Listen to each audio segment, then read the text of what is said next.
This is what I wanted. All my parlays hit. I'm excited. How are you guys? Thank you all so much for joining me. Let's hop right into it. Hi. I feel like you should know who I am by now. I'm Nikki. I do comedic reviews of some of your favorite reality TV shows. And the final show that, the show that we're reviewing is Love Island. And this is it, guys. This is it for us on this journey. What's my disclaimer? Give the kids grace, they're young, whatever. I'm happy. I am happy. Let's get right in. I came here for love, and we got it. We finally got love on Love Island. My God, today, now the real show starts. Because up until that reunion, it's gonna get messy. Then after, the third stage of Love Island will begin. But let's get into this episode. Like I said, I am somebody who loves the final week of Love Island because it's just a fun, good, cheesy rom-com time. Like, for me, it's what the show should be the entire time. I don't tune in for the drama. I like the love story of it all. I like to see women loved. Specifically, this season to me was so amazing because we got to see two Black women, two dark-skinned Black American women be loved, adored, out loud by non-Black partners, which shocked the hell out of me. But we just, despite what their partners, what culture their partners are from, we got to see it on this huge reality TV show. Two dark-skinned Black women just be loved and adored and treated how they should be. And I just really loved it. And it just brings me back to last season where I specifically said that Alandria is going to change the game for this show and change the format. And had she not walked, Trinity and Naya couldn't have ran. And all roads leads back to Janae and Serena, of course, and then Justine, the sister that started it all. Now, Love Island is where it should be, because that's how it started. If we're going to go back to the basics, this is how Love Island started. That's what got this show so big. Although the dude that was loving on that sister was playing her, that's how the show started. I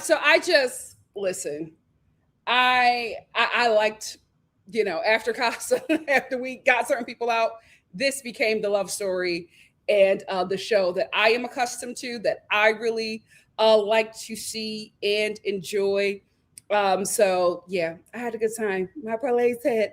And I do love how within the final week, how happy everyone is in the villa. We open up with the core four and their men just being so excited. They're here. They made it to the end. Kata thanked America for allowing her to be in the final four. And I'm just like, you need to thank yourself, because if it had not been for you, and if it had not been for that sisterhood that you were a part of, Zach wouldn't be there. Okay.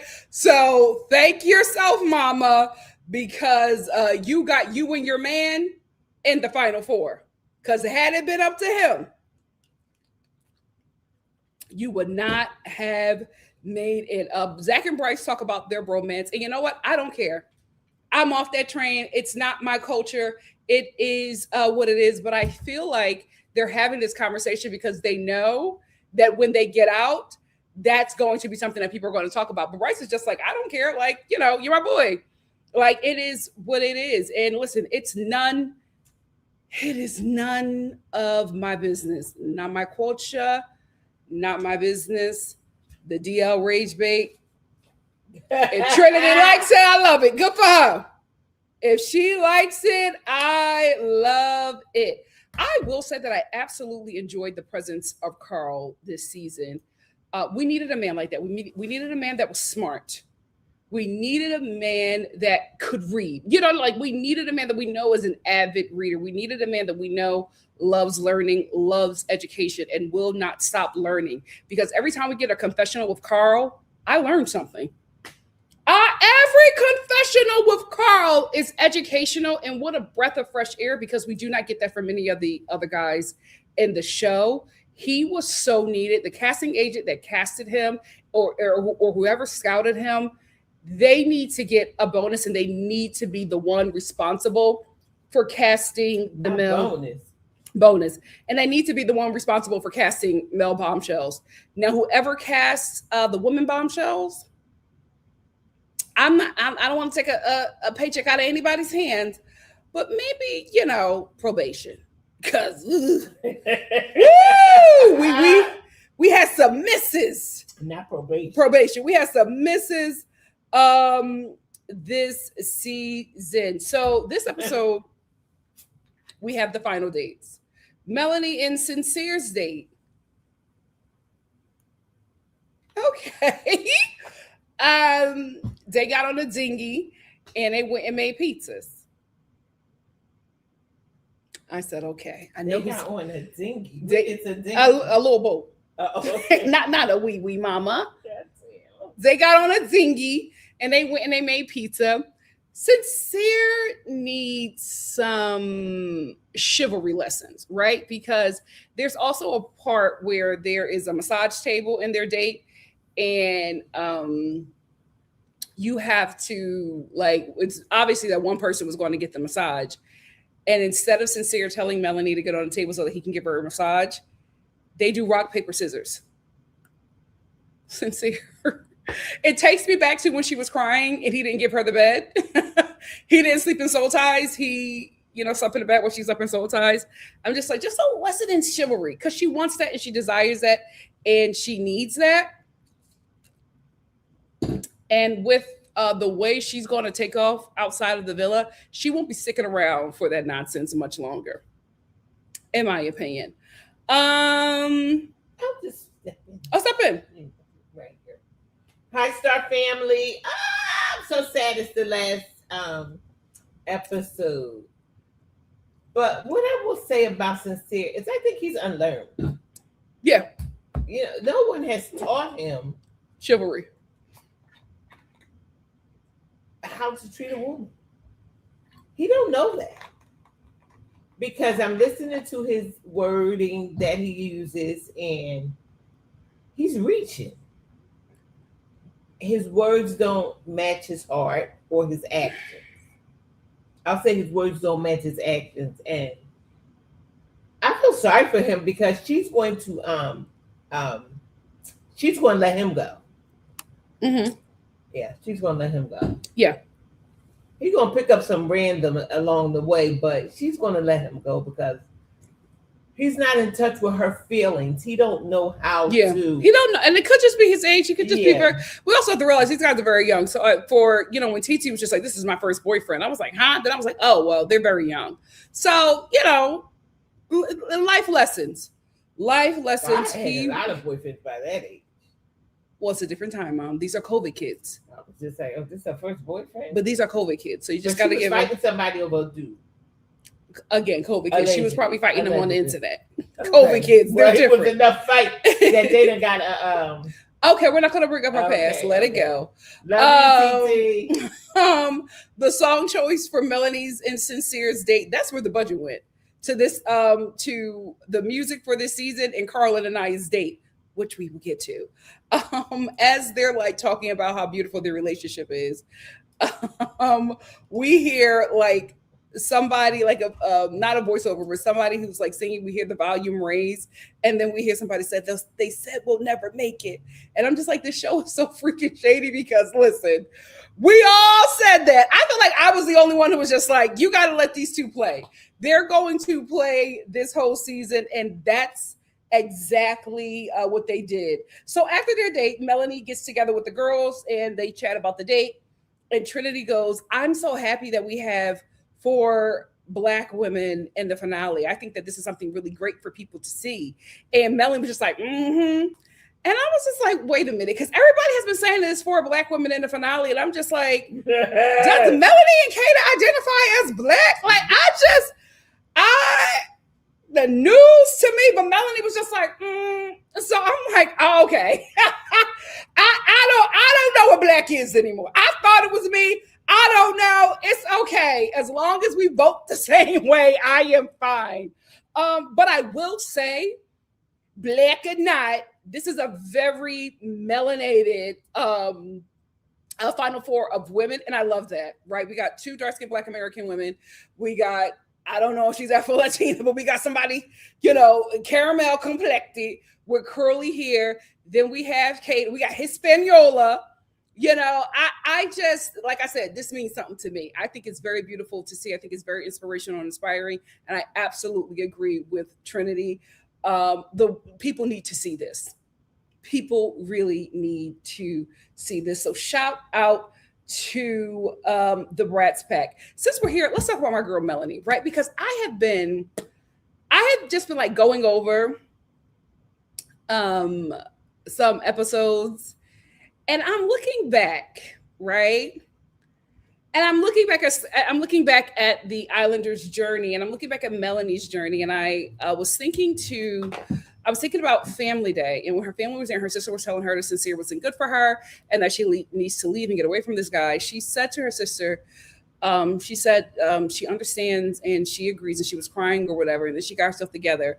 And then the next day she was in a glam room with the girls, and she was just like, she was retelling the story, but she was retelling it in a certain way where I was just like, that's not necessarily what happened. And then she said this, and it stuck with me. She said, when have I ever made a wrong decision for myself? And then like after that, she immediately started to lead out in repairing her relationship with Sincere. And then I started to think about, what was Melanie doing in LA? You don't move out to LA to work at a bikini shop. And then she mentioned that she's a theater kid. And then I was like, you ate that. She ate that. Let me tell you something. Let the theater kid, because it just, something like my spirit, something wasn't right? My spirit. Oh, she lives out here? She lives out here. She lives in LA. You don't move out to LA to work at a bikini store. Okay. You move out to LA to become a star. Mm-hmm. And when she said theater kid, I said, oh, so we got an actress on our hands. Mm-hmm. Melanie, you ate that. Melanie, you ate that. Because even Sincere was shocked at the fact that she is trying to fix this relationship. It has gotten to a point where Sincere just stopped trying to work on a relationship because Melanie was always going to fix it. Mm-hmm. Right? And I'm watching this girl's journey, and I'm watching her growth in real time, just miraculous growth. And I'm watching her story, and I'm so drawn in to this girl's story that after Family Day, I thought for sure that she was going to leave with her family, only for her to kiss her mother and her sister on the cheek and tell them goodbye and pull Sincere in and say that we need to work on this. And then the next day, tell the girls, when have I ever made a wrong decision for myself? And I was thinking about it. And then when I thought about it and I put it together, I said, she ate that.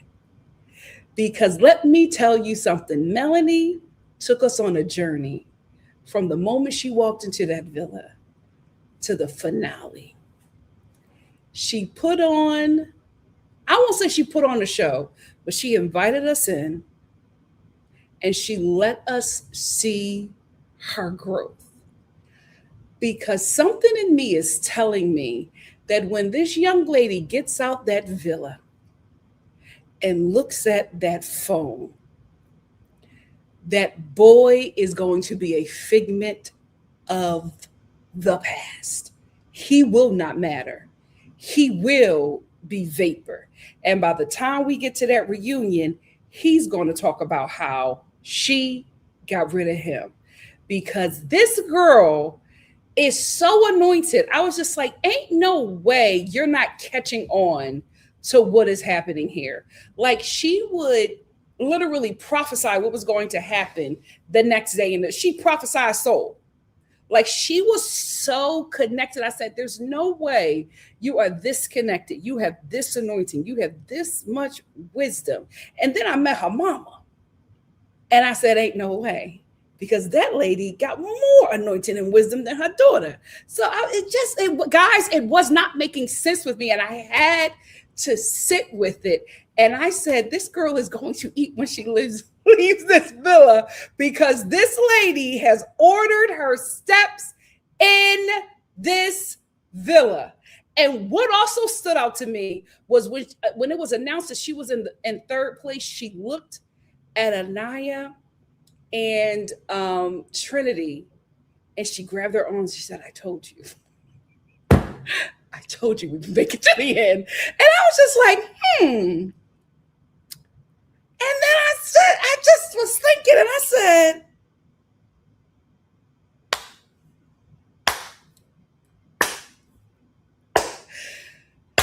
Melanie, you're going to flourish outside of this villa because the work that you did this summer, I got to say, I'm proud. I'm proud. I don't necessarily think that she was faking anything. I think this young lady came on the show with a goal and with a mission. And she said, I'm at the finish line. I am not quitting. I am getting every opportunity and everything that is for me from this show. I don't think she's going to be held up on that guy because to leave Philly of all places, right? Leave your family, move out to a place where you know absolutely no one, you and build this life in this place that you do not know because you believe that you are going to make it. You have to have crazy faith. And a person that has crazy faith will not pick a sincere. And I think that this lady found the right man to help her tell a beautiful story, an interesting story, bring us into something that we always wanted to watch, make us as an audience engage into what she's doing. And that is only, and you can only do that if you are trained to tell stories. And I think that's exactly what this young lady did. And I gotta say, I am highly impressed. I'm not saying she's scamming. I'm saying she told us a story. She took us through the journey. She entertained us all. She did her job. She is fully aware, deeply convincing, and absolutely engaged in this process. Because I said the biggest issue that I had with Dylan was that I knew he was acting, and that is not acting. Acting is creating real life circumstances and stories and imaginary situations. And if we're going to give a great example of what I believe acting is on this season, you gotta look at this young lady right here. Again, it's not negative. I am not saying that she is scamming, but I am telling you, this theater kid gave us a phenomenal show. Because up until she did not leave with her mother, I started to question what is going on here. And I realized she is going to see this through because she knows what this show can do for her. You ate that, Melanie. You ate that. I was just like, stuff was not adding up. And then it made sense. And if you're going to do reality TV, you got to do it like her. Every time I give people advice on how to do reality TV, this is what I'm talking about. This lady kept us engaged every moment until the very end. She had us on the edge of our seat. Now, I don't think that anything that happened with her friendships with Anaya or anything like that, I don't think that any of that was acting. I think that was absolutely real. But what I'm saying is, I don't think she would have stayed with Sincere had she not known why she was here. Had she not known what this show was and what it could do for her. I feel like in the real world, she probably would have bounced. But she knew the world was watching. And when she was coming out of that villa, that was going to be her moment. And she's going to seize every opportunity. This young lady is going to soar. I can't wait to see what she does, because she ate this season up. Had everybody engaged, whether you liked her or you hate her. You started off disliking her, now everybody's in love with her. Started with like a couple thousand followers. She's ending with over 1 million. She ate that. She ate that. I'm proud. I'm proud. Because this is what I say when I give people advice on how to do reality TV. Watch her. Give me 10. Who has, outside of Trinity, who has any moments outside of Anaya's wonderful monologue? Give me 10. Who has the most memes? She ate that. Go ahead, Mama Star. I was trying to thank you for that, because I wasn't understanding in the beginning when you started, and you were saying how she kept everybody engaged, but you made a good point. If she's going to make it in this reality TV, you got to keep your name on everybody's lips. Yeah. And she did that. She knows stardom. Yeah. She knows stardom. They couldn't get rid of her. Couldn't. And she made sure of it. Right. She made sure of it. She knew her angles. She stayed true to her storyline. Never wavered. She ate that. She ate that. Yeah, now that makes sense. Because I was like, what is she doing? Why is she going through all of this? Good work, Mel. Find somebody else. Yeah. But she would not engage with nobody, really. Because in the real world, I don't think that she would be bothered like that. Yeah. Not now, if she was in Philly or what, I feel like, yes. But I'm just like, you moved out to, because her sister said it. Her sister said, you're the baby of the family, and you left home, and you came out here to LA on your own, and you made a life for yourself. And I was just like, you just don't move to LA to work in a bikini shop. Right. You moved to LA to become a star. And she did just that. Yeah. Especially if this is somebody who has been training and waiting for her moment. Yeah. And when she got it, she went full force with it. And this is what you have to do. This is exactly what you have to do. If you're going to do reality TV, you're going to have to do it like Melanie. She did a phenomenal job. Yeah, now you make a lot of sense. She did a phenomenal job. Because I didn't know her story. Now to hear her story, I understand what was going on. She's going to be one of the most talked about people of this season, if not Love Island. She's just getting started.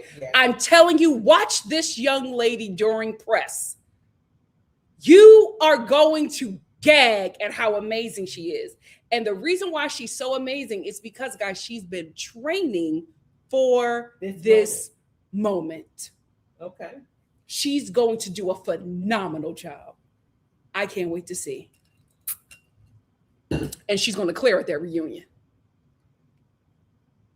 Go ahead, Melanie. Very, very proud of you. Next up, we have Zach and Kata's date.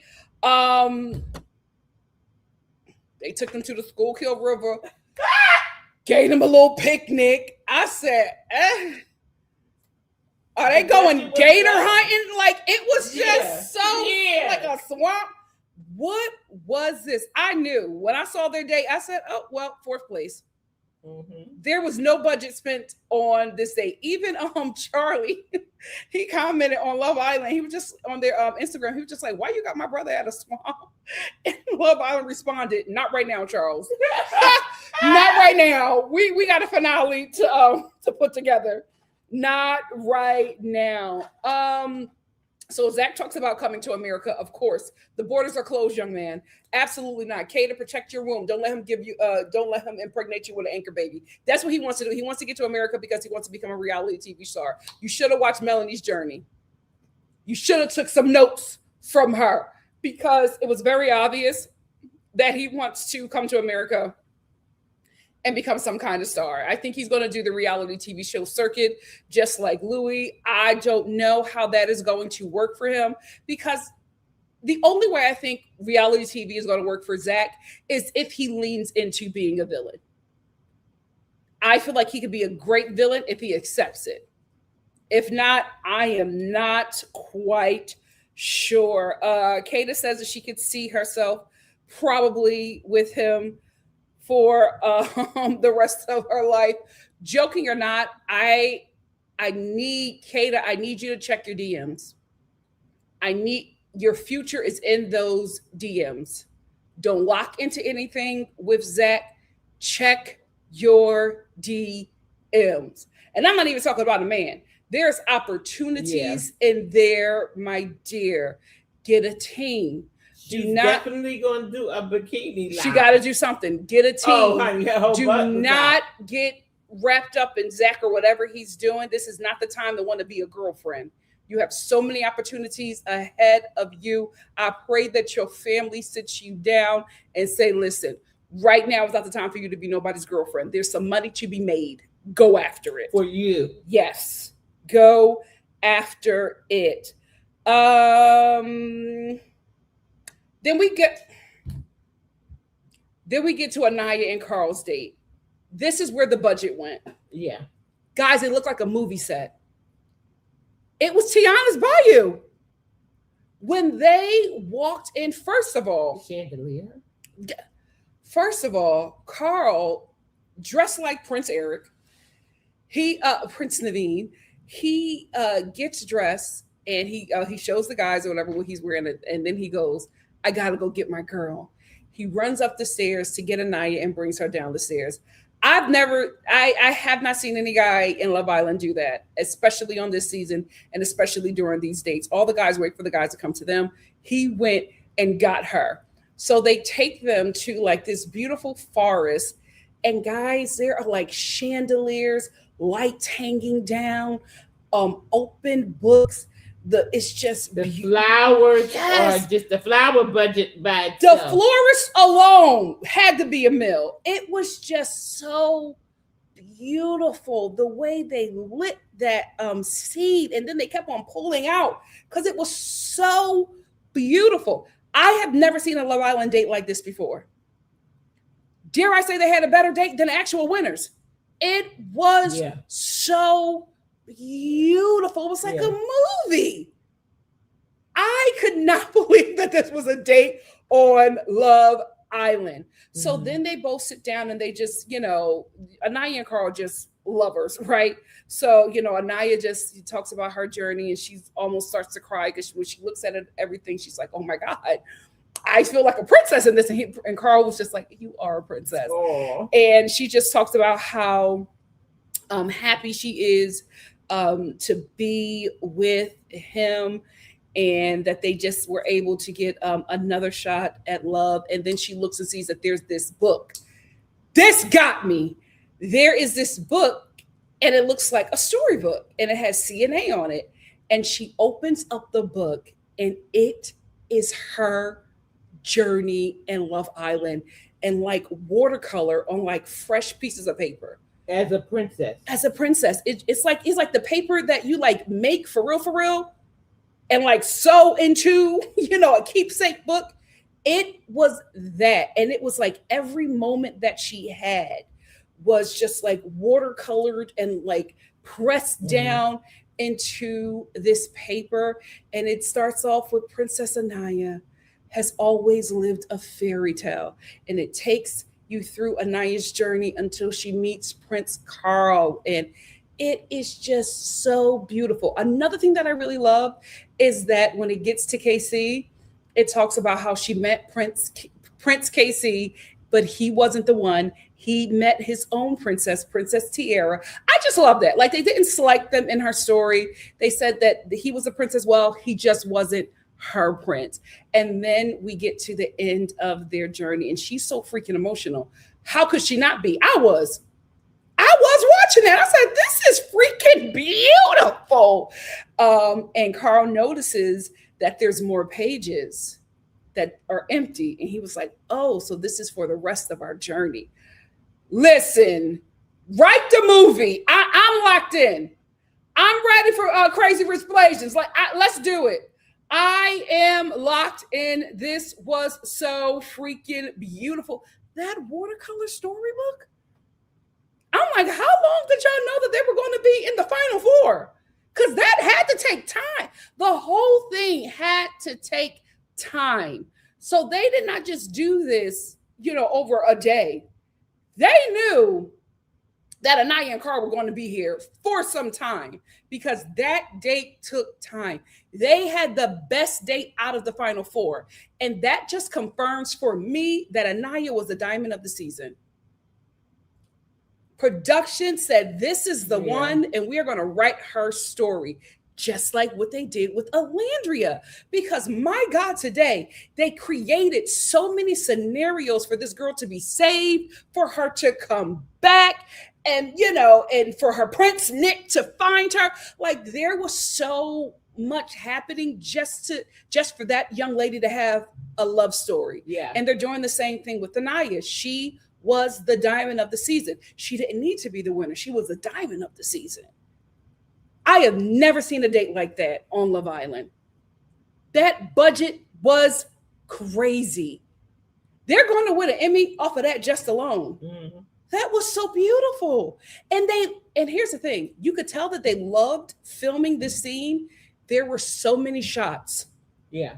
And they kept on pulling out to make sure we saw how beautiful this scene and this set was. The set decoration and the lighting, magnifique. They ate that up. That was so beautiful. And when Carl talks about the final dinner and the Chinese dinner and the fortune cookie, I was just like, oh, y'all set that up for him. Yes, they did. Is he the diamond of the season as well? Because I remember that. And he was the first, because everybody was just like, if Carl opens up that fortune cookie and they're going home, it's going to be terrible. But I realized that they set that up because Anaya and Carl were going to the final four. And that whole dinner was set up for him. Mm-hmm. Production loves those two. And here's the thing. I think that we only get like an hour out of like many days with them. Production has sat around, has watched these people far longer than any of us have, right? So I think they knew that these two really, really, really liked each other. And I think they did everything in their power to make sure this was going to happen. And I think that they really just genuinely really like Carl and Anaya. You could see that they were absolutely favored by production. Mm-hmm. And I think it's just because they really just enjoyed, being in the presence of these two, because the lengths that they went through to make sure that Anaya got her fairy tale. Mm-hmm. And that Carl, had his moments. And it was just really, really beautiful to see. I'll just step in here. Okay, go ahead. I appreciate what they did for Carl and Anaya. Yeah. Because of how their story was written. And, when Anaya picked KC, he looked at her and he said, "It's okay, Anaya." Girl, he said, "It's okay." And I think production was watching all of that. Production was watching his conversations about her. Production was watching her conversations. That we only see what we see, but they are taping them and they are watching them, and there's activities and things Mhm. all day. So, I'm sure he said, he wouldn't mind coming back or whatever the Yeah. conversation was. But when he got that opportunity, he said, I'm going to seize this opportunity. It's not Mhm. going to fall. I'm going to let her know everything this Mhm. time. It's not going to fall to the ground. Mhm. And, that's how love stories go. Mhm. Those are the stories that you build off of. But one thing that I want to say, she gets so embarrassed when Mhm. they show that Yeah. she gets Casey. Oh, she gets so embarrassed. She didn't like that he And was she in her wa- book. right. And She didn't wa- like the case he right. was in her And fairy she tale. wanna move But that was on. your journey, Right. Anaya. It's That's okay. right. That's right. You got your fairy tale Mhm. with Prince Carl. And then when they got to the end of the book, and Carl was just like, we this is for us to write our story. He closes the book and he looks at her and he said, Anaya, it was always going to be you.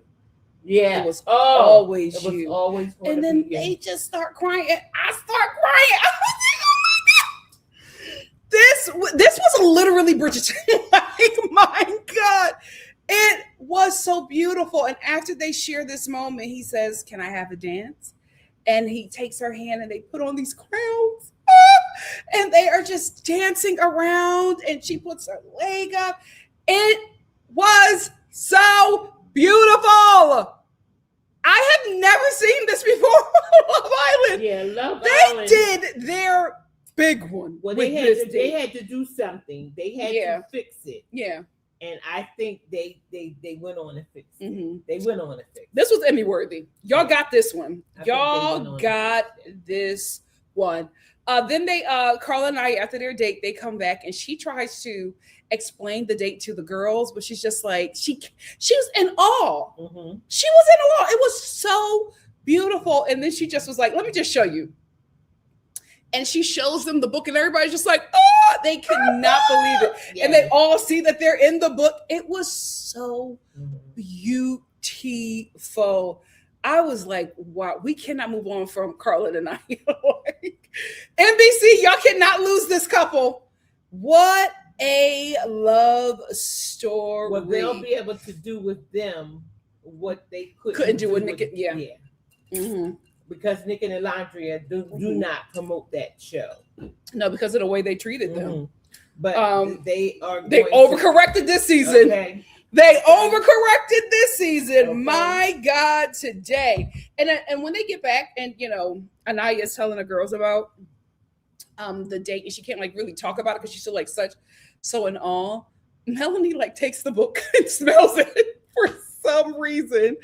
But I just wanted to take this moment to talk about how I love their friendship. Yeah. Because while Anaya is talking, Melanie takes her hand and she's just like, of course, you deserve this. Mm-hmm. Because Anaya is like trying to, just articulate how the date was, and she couldn't really get it together.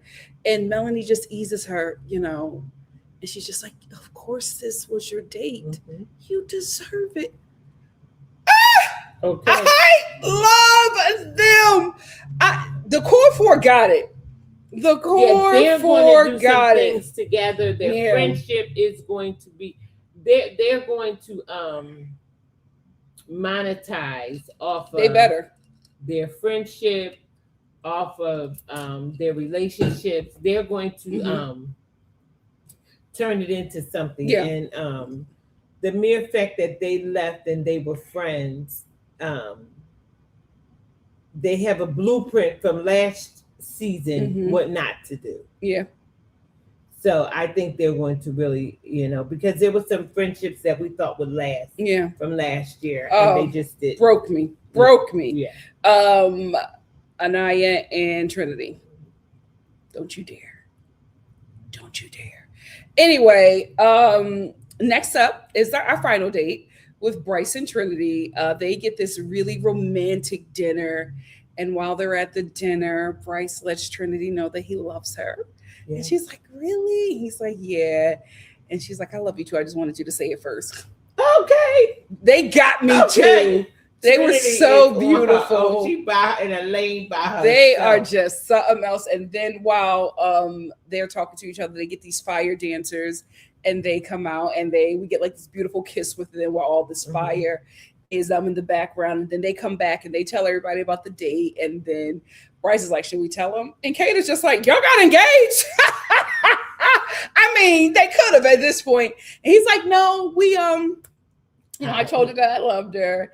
And Trinity was just like, yeah, and I said I love you big. Here is the thing, right? If Trinity moves out to LA, that is the only way that relationship is going to last. Hold on, because Bryce and Trinity are the typical LA couple. Mm-hmm. The typical LA couple is always like some, white Silver Lake or Venice Beach guy with this like sister giving Inglewood. Like it is just sister down, right? To the side. You look at that couple and you're just like, there is no other place aside from New York City where this couple would make sense other than LA. New York and LA is the only place that this couple will make sense.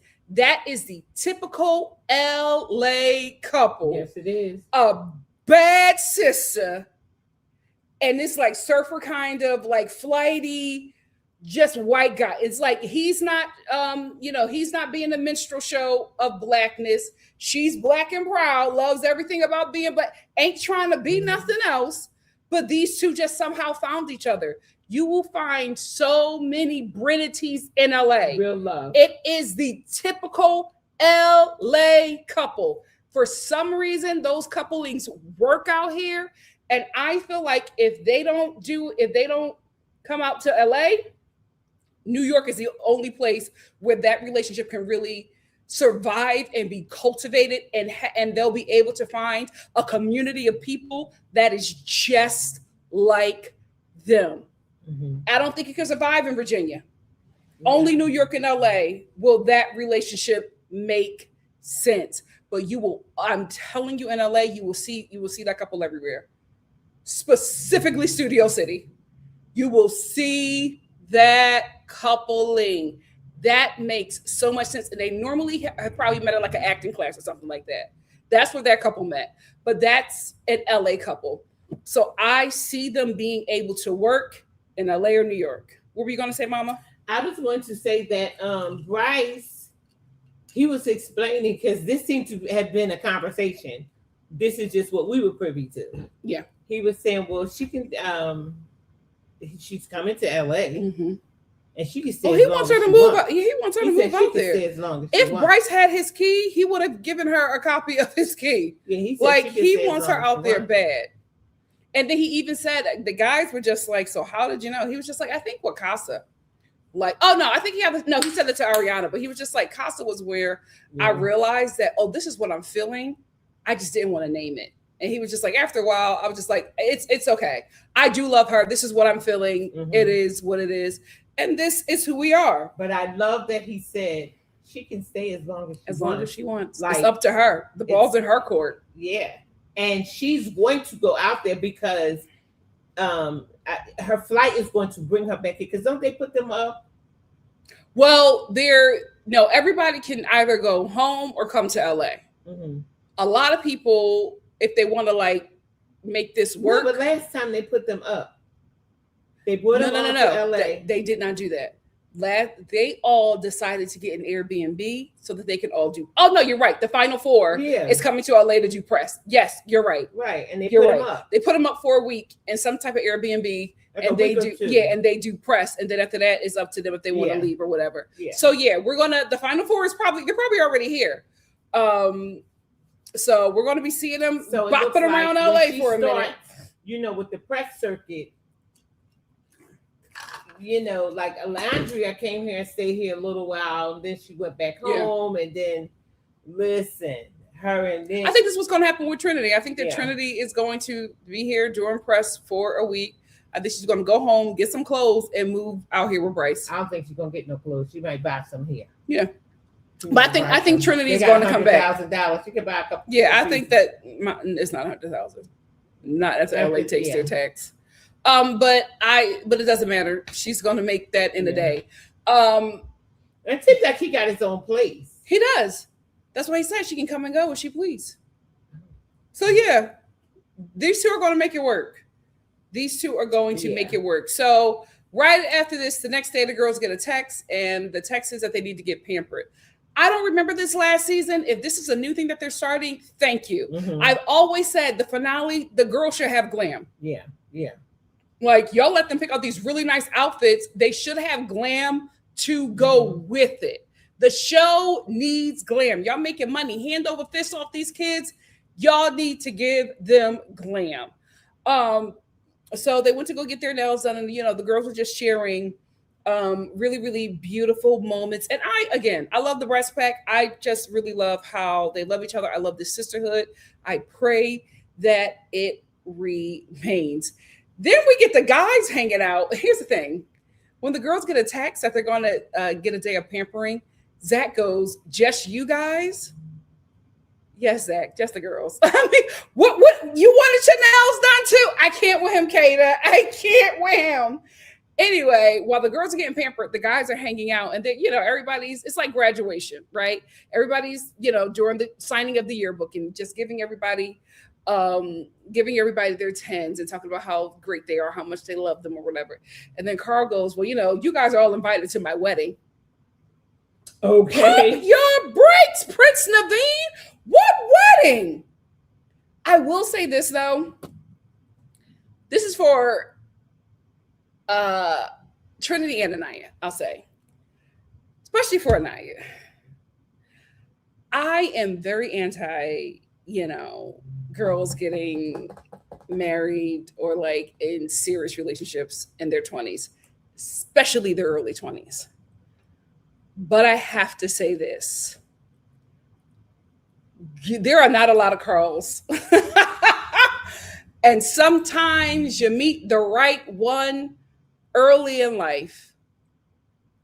If you can lock it down, girl, especially concerning your generation, I just don't think that I feel like he's one in a billion. But I'm not saying get married right away, but I'm saying, I will lock it down. Cause girl, that's the cream of the crop, but lock it down. I don't think she's gonna let him get away twice. Yeah. Lock it down. So you don't have to. Y'all can date for as ever long as y'all want. I would just say I would wait to the 30s to have the kids, but yeah, that's a good one. I did the same thing to Alandria last season. I was just like, listen, he a little young, but that's a good guy. Yeah. I wouldn't let that go. And they're still going strong. Yeah. They're still going strong. Mm-hmm. They make it work for them. They make it work, yeah. They're working crazy, but they made strides. Yeah. He bought a house. He bought in Florida. Mm-hmm. She bought a penthouse. You say it's in Houston. Mm-hmm. And they go back and forth. Mm-hmm. You know what I mean? I watched the video of her birthday vlog today. And let me tell you one thing, honey. Listen, she let a little bit out and she don't play about him. Yeah. Oh, she don't play about him. Mm-hmm. Yeah, her friends was with her, but she don't play about him. I said, oh, okay. Now I already knew that, but I seen some other shots. I said, well, oh. My mom will not miss a moment to make this about Nicole Andrea. Oh, you know what? Anyway, so after the girls come back from getting pampered, everybody gets ready for the finale. Everybody looked amazing. Yeah. Everybody looked amazing. I wish Sincere would have put his hair down, but I think maybe he didn't want to get, I don't know. Maybe he didn't want to get the white messed up with his product or whatever, because he uses his products. Maybe that's why he didn't want to do it, but I wish his hair would have been down for that. But anyway, everybody comes downstairs one at a time, and they all come down to pictures from their journey, which I thought was so beautiful. And then they all get together and they share, sweet moments together. And then they sit down in front of a screen and they start getting messages from their family.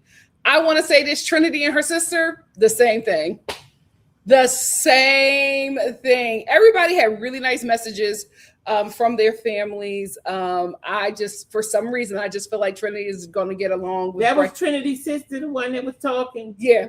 I feel like Trinity is going to get along very well with Bryce's brothers. With Bryce's brother, for some reason, I just feel like they're going to be really good friends. He was just like, Mom. He was just like, tell Trinity that I love her. He said she is that girl. I said, yeah, they're going to be good friends. They're going to be good friends. Carl's dad made him cry. He said she's a good one. He said, I really like her. She is really, you got an amazing girl. She is smart. She's beautiful. I like her. And, I feel like for a lot of them, they need their parents. Their parents' stamp of approval really, really, really helps. I feel like this whole time, this show was trying to make Carl cry, and they got close a few. He said she's a baddie. Yes, a few times. Then we get Sincere's mom and his little brother. His little brother's like, "Hey Mel, we love you." Okay. He said, "I can't wait for you to come home and see us, Mel." And here's the thing. That family, Sincere's family, is going to do everything in their power to get Melanie to stay with Sincere because they know who she is. Mm-hmm. They know who she is and they know what that girl is about to do. So his family is going to do whatever they can to make sure she stays with him. But here's the thing. Melanie is in LA and Melanie, she's not going to let those opportunities pass her by. I don't think Sincere is leaving Jersey. You know what I mean? Because I think Sincere just signed up for the show as like a young guy to do something fun. I don't think he has entertainment aspirations. I absolutely believe that that's what Melanie has. I think he wants to go back to his normal life in Jersey and just be like, this was a fun moment for me. No, Melanie did a little bit of modeling. Yeah, but I just don't think he has the same entertainment aspirations as Melanie. I don't think he's the type of guy that wants to move out to LA and go on auditions. Yeah, I just don't think that that's him. But the family knows that she's a great woman and they're going to do whatever they want because his little brother is ready. His little brother is ready to meet Melanie. He was so adorable. He said, "All right, I love you. That's all I got to say." Okay. He was so cute. But I really, really love that. And then Love Island let you know we got celebrity watchers. So we got a lot of celebrities who were just telling them that they really, really enjoyed the show and they were all proud of them. And I was glad that they did that for the Islanders because they don't know how big they are. They were all like, they could not believe that all these people knew them and were so proud of them because they are isolated from the world. So that those messages from the celebrities let them know, oh, you guys are huge outside, huge outside of the villa. So I thought that was really sweet. And then Ariana comes out. Listen, I was not a fan of a lot of her looks. I think there was only, aside from this look, there was three looks that I really, really liked, including this final one. This was really, really nice. That dress was she was eating. She was eating. That dress was amazing. I will say this. We also saw Melanie's dad. And I was like, are we sure that she's Negrita? Because I saw her dad and I saw her mom. Now, the black man that everybody's saying is her dad, that's her stepfather, who I think is Black American. The dad that we saw in this video for Melanie, I was just like, it's not giving Negrita, but however she identified, I am here with Ariana. Okay. Ariana comes out, she tells everybody it is now time to find out who is the winner of Love Island. She gets them all up on stage and she announces fourth place, Kata and Zach. I don't think anybody was surprised. I think when Kata and Zach saw that they had a swamp date, I think they pretty much knew. Third place, Melanie and Sincere. Second place, Karnaya. Mm-hmm. First place, Bryce and Trinity. And Trinity was doing so well. She was just like, yes, thank you. I appreciate it. Yes, I love him. He loved me. We should have, this is what we wanted, and we're so happy. And then, like, as everybody is like celebrating them, and Carl is just like, this is what love. Yeah, Carl is just like, this is what Love Island is about. I'm so happy for them. All of a sudden, Trinity just starts breaking down, crying. And I was like, Trinity, what's going on? And she's just like, she's just like, like where I'm from, not many of us are able to do like such big things. And she was just like, I know my mom is just so proud of me. And she just starts crying and breaking down. And I was like, Trinity, we are all so proud of you, because Trinity needs to know this. And I hope somebody tells her. Trinity won that 100K for her and Bryce. Because before we even liked Bryce, we said we're getting her that money. Right. And I just want to say, shout out to the OG Love Island fans. Shout out to all of us who said the core four, we're taking them to the end. Yeah. Come what may, no matter what anybody else said, no matter the gambling addicts that tried to, mess up the algorithm of the show, the manosphere that tried to make this show about the men, the demonic boy moms who tried to make the girls aggressors, the colorists, the fools, the illiterate. We battled everybody. But one thing about us, we kept our word. We said we're taking them girls to the end, and Trinity is getting that money. And what happened? Sarate, we did it. We did it. I will say this. Ariana then says, well, guys, it's not over. We'll see you guys again on August 31st for the Love Island Season 8 reunion. And I'm just like, hold up. Don't we get the whole thing where somebody gets a golden ticket and then you got to decide if they split the money or not? They got rid of that. And did they get rid of that because of Maya and Brian? Yeah. Because as soon as Brian got that money and that coochie, he told Maya buy and bought a Rolex. So I guess they were just like, we're just going to split it between you two. And that'll be it. You both get a check. But I was happy with the Final Four. This is what I wanted. I was happy with the final two. That is what I wanted. I wanted Trinity to win. I felt like, they were the Love Island process for me. I wanted Carl and Anaya to get second place because I felt like that is the position that they should be in for the next stage of their journey. They needed more time. We have this couple that said, I love you, right? We got Trinity about to move into his apartment in Silver Lake. Bryce, you may have to move her to Studio City. I can't see Trinity in Silver Lake, baby. I can't see her in Silver Lake. You may have to do Studio City for her. Well, she's going to tell him that. Yeah, she can't do Silver Lake. That's not for Trinity. That's not for Trinity. Or maybe downtown LA. I can't see either one of you in Hawthorne. So no, but I feel like Studio City would be probably the best place to start her off for the LA journey. Yeah. Studio City or downtown LA. I would just say Studio City because she's coming from, Virginia. Let's start her off in Studio City, Bryce. With that money, you can find something nice. And other opportunities. I'm pretty sure you got other money. If you got your own place in LA, you got some kind of coin. So I'm proud. This is what I wanted. This is what I wanted from the beginning. This was my Final Four. Brittany was my 1. Karnaya was my number 2. And I'm just excited. I hope that the core 4 stays together. I hope they do not allow men or the fan base to get involved, because if these girls stick together, they're going to eat individually. Together, it's a situation.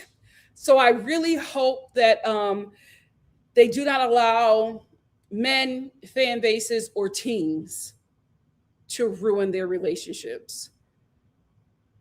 Ladies, we're saying the core 4. We're saying Brat's Pack. Don't make us choose. That's all I have to say. What do you guys have to say? We have close to 1,000 comments in the chat. If you really want me to get your comment, you gotta super chat your girl, but I'm going to try to get as many people as I can. Hey, Celise. Hey, Sunshine Celise. Thank you so much for the super chat. Sunshine says, I know I came to the party late this season, but I'm so glad I got to experience another Love Island season with the Star family. Love y'all. Love you too. And thank you for the super chat. We got another super chat from Naima. Naima said, Black princesses rise up. Yes, we were deprived of love this season. Not the finale being the best episode, Love Carnaya Down. It was so beautiful, guys. We got to see Black women, dark skinned Black women. I'm going to keep on saying it because it means something to me. Just beloved in the top spots. They had the best men of the show, and they treated them like queens. Mm-hmm. My God, today. And millions of people watch that. You did good this season, Love Island. I'm gonna let you have it. Not y'all, you overcorrected, and I love you for it. Thank you so much for the super chat, Naima. Hey, Joe. Oh, that comes in your comment. Hey, Joel. Hey, Joel. Thank you for the super chat. Oh, there's no comment. Just a super chat. Thank you so much, Joel. I totally appreciate it. Hey, Paige. Thank you for the super chat. Paige said, Carla and Anaya's date may be the best date in Love Island history thus far. It is. I have not seen anything come close to that. That beautiful book, the line from Carl, it was always you. Honey, I'm still on cloud nine. Me too. I said, I want to see the movie. You can't cut me off here. I need to see the rest. This was beautiful. Thank you so much for the super chat. Hey, Priscilla. Thank you for the super chat. Priscilla said, it was always you from Carl just made me melt. Yep. And even how he talks about her when she's not in the room. Oh, I love them. Thank you so much, Priscilla, for the super chat. Then we got another super chat from obviously me, who called it. Yeah. You always call it. Next year, I'm just going to let you, whatever you call it, I'm going to stand 10 toes down behind you because you always call it. Obviously me said Carnaya's little crown while they were dancing. It was so beautiful. It was so beautiful. Yes, it was. I loved it. I mean, it was a movie, guys. I wanted to see more. I'm telling you, it was crazy rich Malaysians. It was beautiful. They ate with that set decoration. That was gorgeous. And listen, I'm not saying that they're getting married. Mm-hmm. I mean, according to Carl and his mama, they are. Well, he said he wanted all of them to be in his child. Wedding. If they do end up getting married, whoever did that set has to recreate that at their reception. That was gorgeous. Chief Nomad, thank you, obviously me, for the super chat. Chief Nomad, thank you for the super chat. Chief Nomad said, this was a sweet Final Four. Sisterhood. I loved it. That's the Love Island to me. Yeah. I'm so glad that the ladies, found guys that they like and one that they love. But the sisterhood was the love that I love to see on Love Island. I loved how they rode for each other. Excuse me. I loved how if they had any issues, they fixed that right then and there. And they would just be like, oh, I love you. I don't want to be mad at you. I don't want you to be mad at me. I want to fix this. It was just such beautiful sisterhood, and I loved every moment. Also, seeing Anaya and Carl's date, I said, oh, they're at least second place. They gave them a first place date. That's what was confusing me when I was watching it, because I always thought that Carl and Anaya were runner-up. Cousins? No, wake up. I'm not asleep. Hey, why would you call them cousins? I'm doing something here. Sorry about that. Okay, don't touch, don't block nobody, Mom. I'm not. I always thought that they were second place, and then I saw the date, and I was like, huh. But here's the thing: second place is where you want to be on this show. Mm-hmm. That's the sweet spot.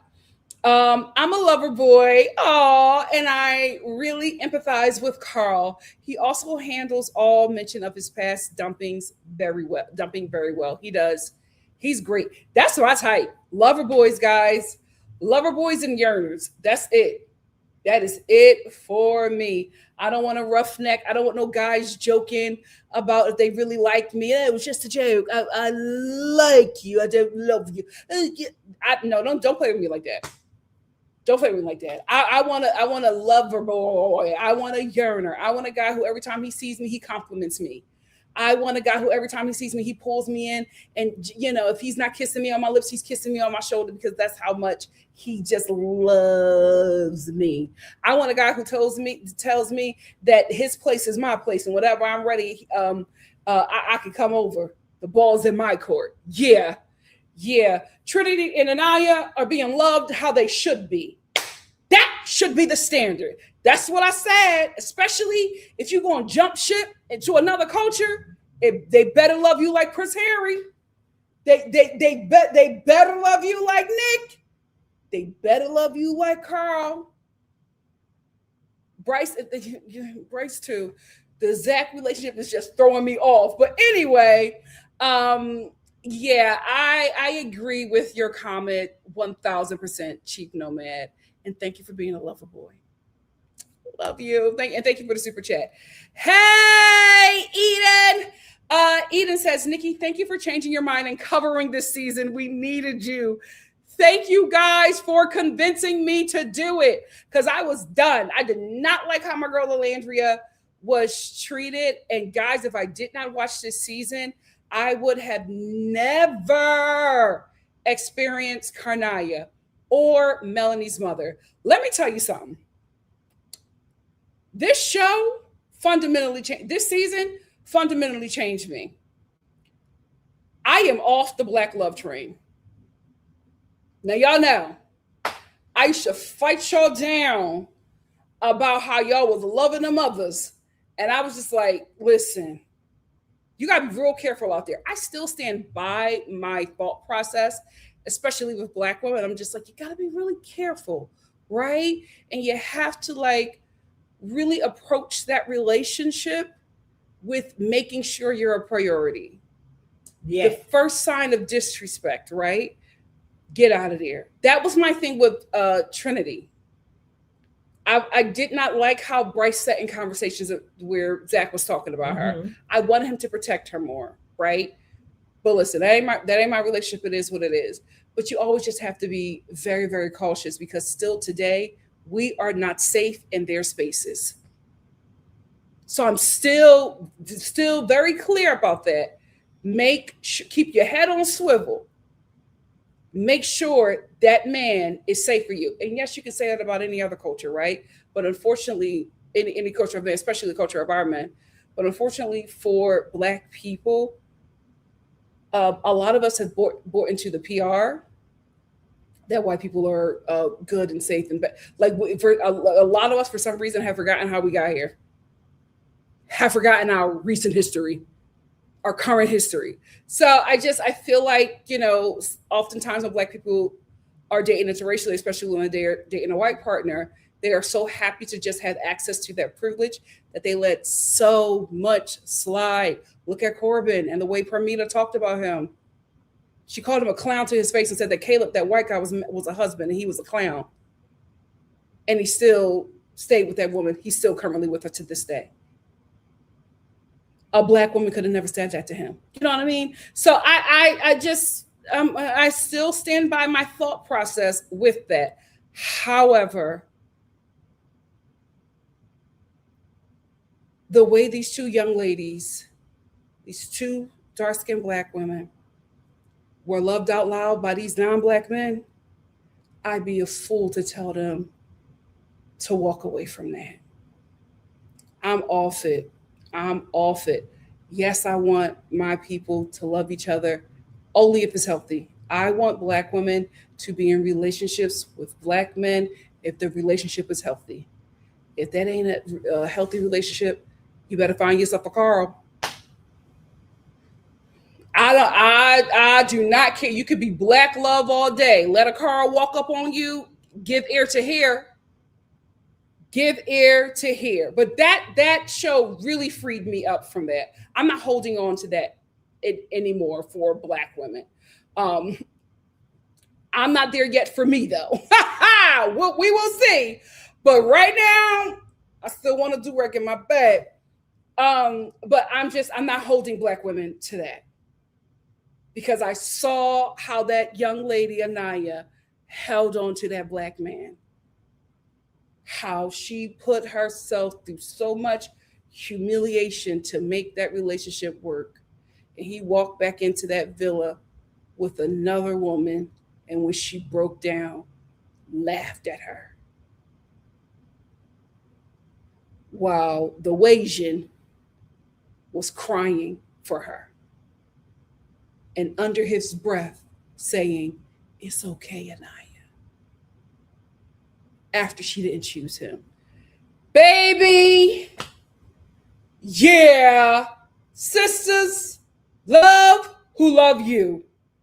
That's it. That the black race will be okay, especially if it's if you the one in an interracial relationship, because we're the keepers of the culture. You know what I mean? So it will survive. It may look a little different, but it will survive. So I'm off of that, and also Melanie's mama. She imparted some wisdom into me. It maybe her daughter didn't catch it, but I absolutely did catch it. Your heart is sacred. Your heart is sacred. Your heart is sacred. Period. And why give that man multiple opportunities and chances when there are so many men waiting for their first? Yeah, freed me. Freed me. Fundamentally changed me. I will never forget that lady's words. I will never forget that lady's words. And I will never forget how Carl and Brennedy loved on those two black women. Fundamentally changed me. Thank you so much, Eden, and thank you, Star Family. Thank you, Eden, for the super chat, and thank you, Star Family, for making your girl review this. I needed this too. AC, what's up? AC said, I love Mama Star so much. And Mama Star loves you back. I lost my grandma 5 years ago, and every time I hear Mama Star, it's like I can feel her presence wrapped around me. Oh, that's so beautiful. Some of my best memories of her are of us watching your videos. Oh, AC, thank you so much. That was so sweet. Thank you, AC, for the super chat and for just, sharing this beautiful memory with us and your kind words. I love that. Thank you so much. Oh, Mama Star, look at you blessing people. Okay. Priscilla, thank you for the super chat. Priscilla said this season is the reset. Come on. I'm looking forward to the next season after how this is played out. The production team was in their bag stringing this season together. Just need to get the casting team aligned. Absolutely. I think every season will get better and better. I will say I am very pleased with how they handled this season. I think they overcorrected in the best possible way. They ate this season up. Yeah. Give them their 10. So thank you so much, Priscilla. Shoni, thank you for the super chat. Shoni said, I know you were hesitant to review this season, but I'm so glad you did. I have thoroughly enjoyed watching your reviews. Look forward to everything you have planned for the channel. Thank you so much, Shoni. And again, thank you, Star Family, for convincing me to review this season. It's been a blessing. It really, really has. All right. Aisha, what's up? Wait, are you Aisha, Shoni, and Shoni? Hold on, y'all related? Hey, Aisha. Aisha said, just wanted to give you your flowers. Oh, thank you for giving Anaya grace when so many creators covering this season, especially Black creators I followed, wouldn't.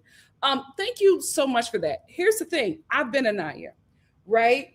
Oftentimes for dark-skinned Black women, especially dark-skinned young women, and especially dark-skinned girls, we are not given grace. We are masculinized very, very early. So I was not shocked when I saw how Black people, especially Black women, especially older Black women, responded to Anaya because I received that treatment, right?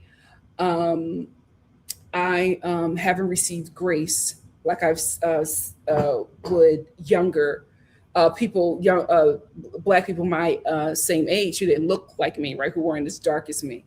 I would always somehow become the aggressor. I was always the one who couldn't be weak because of the deepness of my melanin. I was just perceived to be strong. I was perceived to be a fighter. I was perceived to be bad just because of the deepness of my melanin. And that's the colorism in our community. And that's why I constantly talk about it, because dark skinned Black people are treated unfairly, especially dark skinned Black women. And dark skinned Black women were once dark skinned young girls, and we were mistreated then. And we grow up with this very tough exterior, and people are saying, oh, well, that's because you're dark skinned, right? And you masculinize us, but it's just like, you don't understand that you've given me that tough exterior, because since I was a child, you have brutalized me. And my situation, my experiences growing up as a dark skinned Black girl who was able to evolve into this beautiful dark skinned Black woman, it was a lot lighter and easier, in an easier journey than so many other women, because I have a dark skinned Black mom who went through those things and made sure, especially while I was in her care, in her space, that I would not have those same experiences. So she covered me from a lot of things because she already knew what it was, right? You know, so the aunt saying, oh, make sure you don't stay out there too long, you don't want to get darker, that couldn't fly in the presence of my mom. She would call that out right away. Like, you know, you can't, like, she wouldn't allow people in my family to give me a name associated to, like a nickname associated to my skin color. You know, I remember a family member tried to call me Chocolate Chip, and she said, no, her name's Nikki.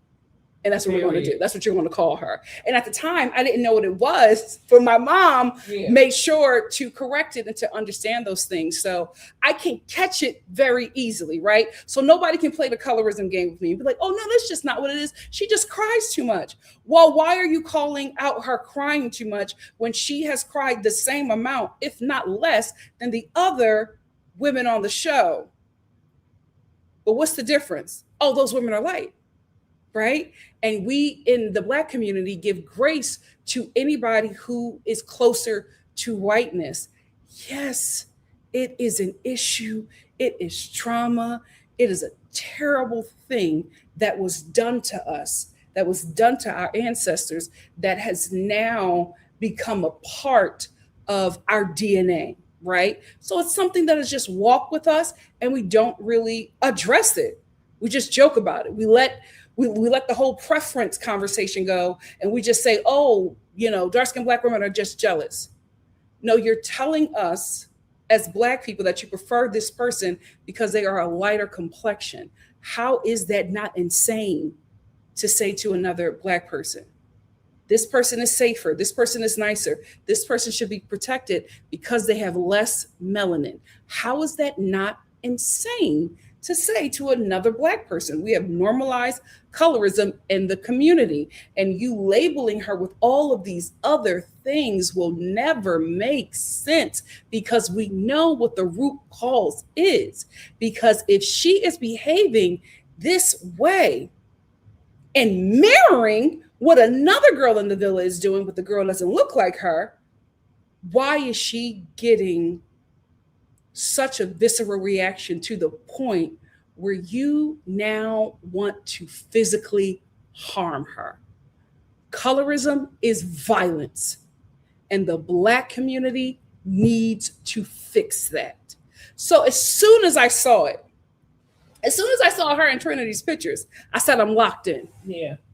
Right or wrong, I'm a ride with them, because I know that the attacks on them are going to be greater just because they dared to exist in this world as dark-skinned Black women and come on the show and believe that they deserve love. I knew they were going to be treated like garbage. I knew. So that's why I was just like, I got to lock in, because I know what that experience is. Now, did I expect Black women to tear them down like that? Absolutely not. I got to be honest with you. I was expecting it to come from non-Black people. I was expecting the hate, the violence to come from non-Black people. So that's why I was locked in, because I was ready. I was really unprepared to fight my people. I was really unprepared to fight Black women. And I was really unprepared to go against Black women with large communities trying to annihilate this young woman. I did not expect any of that. So I knew, even with this platform that I have, it may not be as big as others, but I'm going to do my due diligence because I know what it's like to be treated like Anaya. I know what it's like. You cannot look the way she looks and not be in a laborer position. And if you are a woman and you dare to be soft, you dare to call yourself a princess, you dare to believe that you should receive the same treatment as everybody else, you don't see yourself as somebody who needs to be in a field using your body to take the brunt of hate that the Black community receives, how dare you see yourself as something better than cattle for your community? We often get punished for that. And then I knew as soon as she decided, both of them decided that this love that they were receiving, this adoration that they were receiving from these non-Black men, as soon as they put down their walls and invited them in, I knew our community was going to tear them down. Why?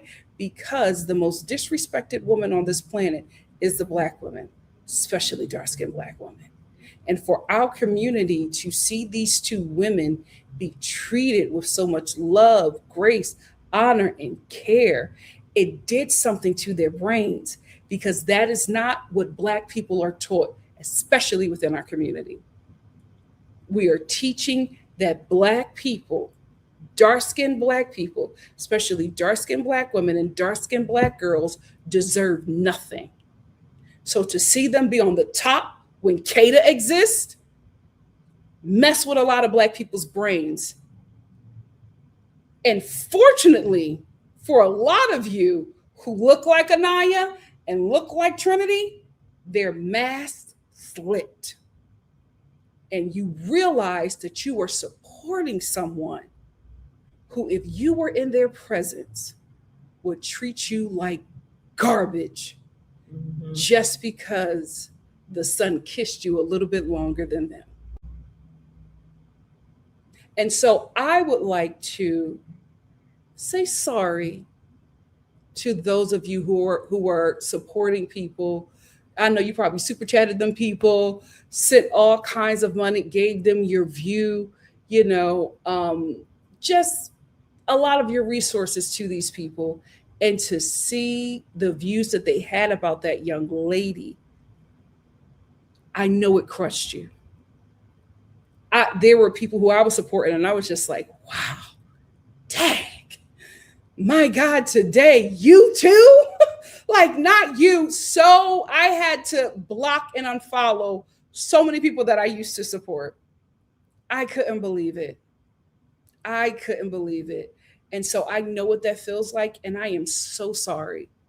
I am so sorry. But listen, we got each other. And I'm going to tell you right now, as long as I'm here doing this show, dark-skinned Black women will be safe on this platform. Women in general. I always say, this show is for the girls and the gays, especially the Black ones, right? But God didn't put me in this body to not use whatever influence that I have to make sure that girls who look like me, that women who look like me, are protected and have better opportunities and more opportunities than I ever had. So even with this platform, this beautiful platform that I've been blessed with, I probably lost some followers. I probably got some people who wanted to work with me or just like, I ain't gonna work with her now. I do not care. That's right. I do not care. The treatment of Anaya was absolutely unfair and unwarranted. And everybody who put their mouth on her in a negative way, you are going to look foolish, because the run that girl is going to have, you are going to be so sick because you will never be able to benefit off of her success. Because if I see what you say, If we see what you say, her mama saw it first. And that's her protector. And you will never be able to eat off of that young lady, especially when you use your platform to try and destroy her. But if you were smart enough, you would have went to her Instagram and you would have read her bio, because in her bio, she says, no weapon formed against me shall prosper. And it has been true ever since. Every and anybody that came up against that young lady has not prospered. My God, today. And another thing, we've been here before. We've been here before. Remember we were here last year with them 2 dark-skinned Black girls? We've been here before, and we'll probably be here again. But we will make sure that those young ladies are safe and protected. I even had to fight for Melanie. I couldn't believe it. But the run that those ladies are going to have, everybody who put their mouths on them are going to be sick when they see their success. And what are we going to do? We're going to celebrate, because we were there from the beginning. Thank you so much, Aisha. Can I say for the super chat? I thank you so much, and I appreciate your support. Yes, Mama Star, go ahead. I just want to say that thank you for that, Nikki. Thank you for standing up for those young women and women who don't even have a platform and don't even have a voice, that have to deal with that. But it's a shame that you have to address that on this platform, on your platform. First of all, we came here for love. You know what I mean? And anytime, you're coming to a platform like this and just spewing hate, says a lot about you. It just tells me exactly who you are. And you're, anybody who's coming here to spew hate, you're not happy. Yeah. You're not happy. It's fun over here. Yourself. Yeah. You know what I mean? To come and use your energy to say something about somebody's color. Let me tell you one thing. Now, you don't have to believe in God or whatever, but if he made you like that, that's what he wanted. No mistake. And you're beautiful. Period. You know what I mean? And you're beautiful. I just want to commend you, little old Nikki.Star, for standing up and taking a stand against that kind of ignorance, because it's just pure ignorance. They literally hate us because we're not allergic to the sun. Whatever your views we were built for this planet. You know what I mean? Whatever your views are, they're your views. And people come on here, if you got a difference of opinion, and you give grace to people in the beginning and tell them that. If you have a difference of opinion, keep it to yourself. These are kids. You know what I mean? But to come on and just to use your words to put down somebody just says you're not happy with yourself. You're just not happy with yourself. And I want you to keep on standing up. And I'm so very proud of you. You are a beautiful Black woman. You know what I mean? And it's society's ignorance that judge a shade of beauty, and show it negatively. Yeah. Oh, it's envy. Bingo. I mean, let's be honest, it's envy. You know what I mean? And I love the Star family, and me too. I am, those who don't have, that take the time to come on here with all that nonsense, they don't need to be on here. Go somewhere and be miserable, because we're happy over here. Period. And thank you for your service. Thank you. I appreciate you. I appreciate you too. And thank you for having Mama Star. You know what I mean? Because she's cute too. She's pretty and she cute too. Pretty and she cute. Bridget! Thank you so much, Bridget, for the super chat. And thank you so much for coming back, Bridget. I love you. And I am so sorry. The Star family let me know that you were not talking to me. I apologize. I love you. Bridget? Don't worry. Okay. It's a new season. It's a new You day. know what? I love you, It's Bridget. a fresh Thank you so anointing, and much it's for coming the my super way. chat. And Bridget says, congratulations, Brittany. Yes, they Well, did I it. guess you went on and told me. Period. Hey, Coca, what's up? Coca. Said, hell, I want my own book copy. It was so beautiful. It was so wonderful. Oh, thug tears. Thank you, Coca, for the super chat. Kimberly, thank you so much for the super chat, Kimberly. Kimberly says, off topic, watch your sumo wrestling. You went in the crates. Can I tell you, I did that show and did not tell anybody. I did that show as a favor to my sister. What show? So we're not gonna talk about the show, but I did that show as a favor to my sister. And she was just like, ain't nobody gonna see it. Everybody and their mama saw that show. Oh my God. Thank you so much, Kimberly, for the super chat. Layla, what's up? Said, we got a romance. I cried, laughed, and kicked my feet. Thank you for hosting daily. It's been lovely. Would you consider a quarterly movie club, curated films? Your thoughtful discussions would be incredible. Absolutely. And that's what's coming up for the channel, which is why I want you guys to subscribe to the sign up for the email list, because we're going to be sending on the newsletter, and we're going to be trying out new content to see, because the family has grown, and just trying out new content to see what sticks and what the Star family really loves. Like I said, I want to get into more scripted stuff. We're starting up our book club again in September. So there's fun stuff happening. There's movies and TV shows that we're absolutely going to talk about. In the last week of September, I'm going to start my horror analogy, because I'm such a horror hoe. I love me some horror. We got fun stuff coming up. So please subscribe to the email list. Toya, is it in the chat? Where is Toya Star? Well, if she's in the chat, please put the email list up. But yes, we're going to do all of that. We are expanding over here. So sign up for the email list, and we'll be sending out the newsletter weekly. Thank you so much, Laylo, for the super chat. JL, my love, thank you for the super chat. JL says, as this season did to you, your reviews has rewired my brain. You're an inspiration, Nikki. I love you. Love my final two couples. Where's my girl now? Yes. Thank you. I'm like, oh my God. That's the standard. Like, you want a guy like that. He is such an amazing guy, and I love his family. They did great this season. Love Island really redeemed themselves, and I'm glad that I watched. Thank you so much, JL, for the super chat. Now we're going to get into some comments, because we came here for love. No one can hold me down. I won't give it up. No.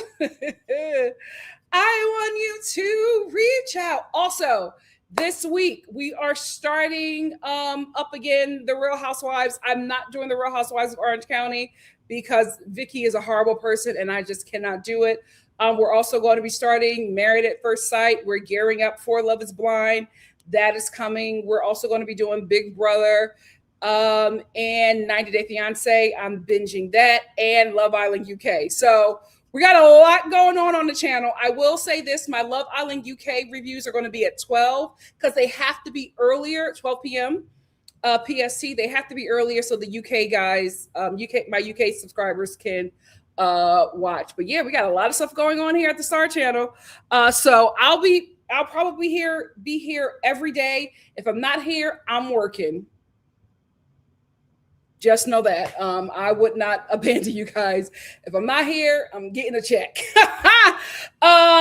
Wit said, a Naya and Carl date had me tearing up. Me too. It was so beautiful. It was so aspirational. And that's why we say that this show is for the girls, right? The girls and the gays. Because watching that as a woman, who wouldn't want that? That was so beautiful. Every woman should be treated like a princess. Every woman. I didn't watch After Sun. I did see a clip. We're going to talk about After Sun tomorrow. But where Casey said that Anaya was fragile, I said, oh, of course. Me too. I'm fragile. Handle with care. Handle with care. I do, I'm not doing that trope where just because I'm a black woman, I have to be strong.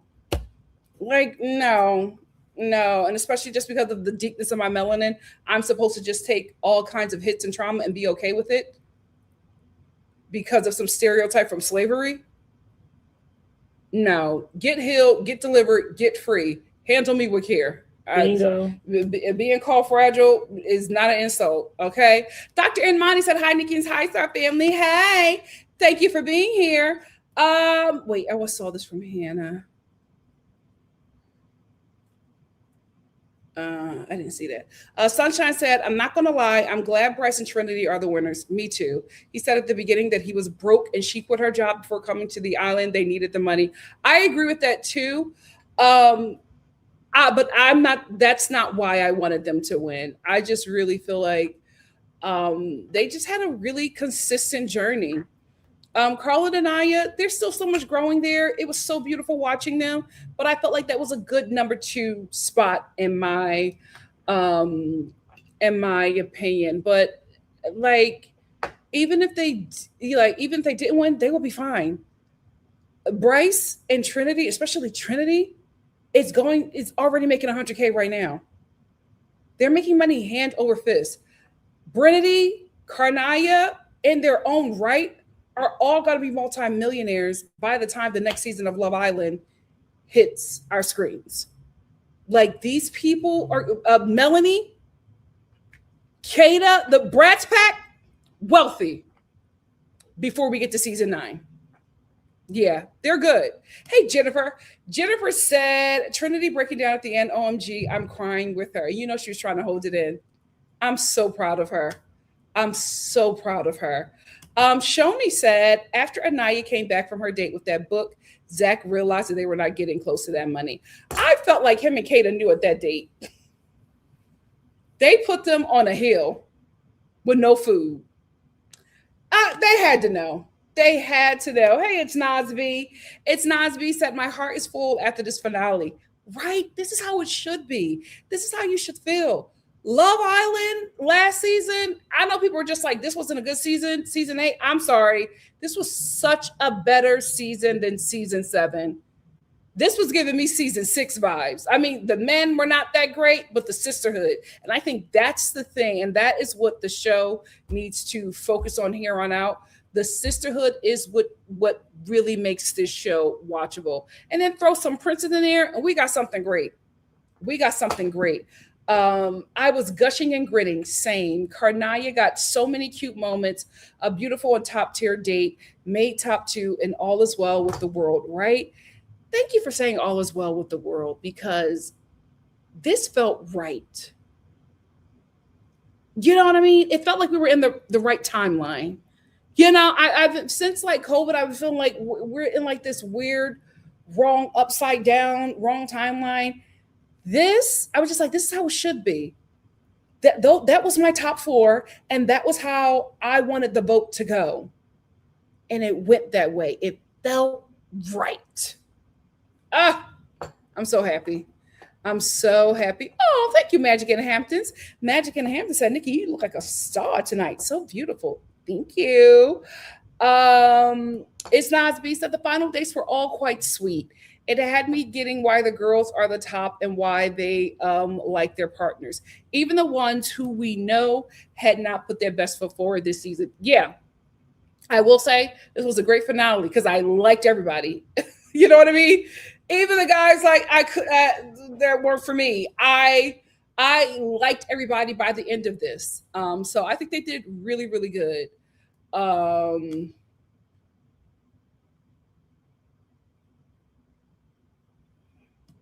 I Maven said, congrats to Trinity. Congrats to them. Baba said, Trinity sure told Zach he couldn't kiss her man, though. I just don't. I feel like Trinity is going to be honest with Bryce about how that relationship makes her feel. And I think that the minute Bryce sets some boundaries with Zach, I don't think that friendship is going to be what it used to be. Who? Zach and Bryce. Yeah. Tori said, I have never had any issues with Zach. I like him. I think he got framed as a villain, but most people just don't get him. Mr. Beans and Toast is all right with me. Wish him and Kate are the best. I don't have anything personally against him. I just don't like how he fights with women. And I just did not like how early on the things that he said about Trinity was just so unwarranted. I never forgot that. I never forgot that. Um, Zora said they couldn't even hire a masseuse or a pizza maker, right? I was like, oh, this is the date? They got to cook for themselves? Labor? SEL was upset. I would have stopped watching it had it not been for Carl. Yeah, I would have voted for Trinity, but never have watched. Yeah, we were missing the love and romance of this show, and we got it in Carl. Red said, I noticed that about Sincere. Without production, Sincere doesn't seem like the type that will plan a date well and truly offer romance. Just words. Yes. Yes. Dr. Anmani said, yes, I could tell Brinity were the winners when I saw the dancers come out. And then that slow-mo kiss by the fire. I knew it. JP said Alondria did change the game. She is making more money than what the producers can benefit off of. That's why they are trying to produce last season Nick Alondria so they can capitalize financially. Absolutely. We knew that. We knew that they were not going to make that mistake again because Love Island cannot claim credit to anything that Nicolandria does, and they have removed them from their bios. They overcorrected this season, and I think that was smart of them. Just like I said, I think millennial men are definitely a lot better than the red pill Gen Zer men, and that's why it's tough in this dating pool as Gen Z. Absolutely, but I'm absolutely grateful that they were able to get some. That they were able to see what it should be and have some representation, see how the world loves Carl, who is like the, anti red pill guy. He reads, and you can tell that he reads. You can tell that he's a very smart, educated guy, and you can tell that he chases knowledge because we learn something every time that dude speaks.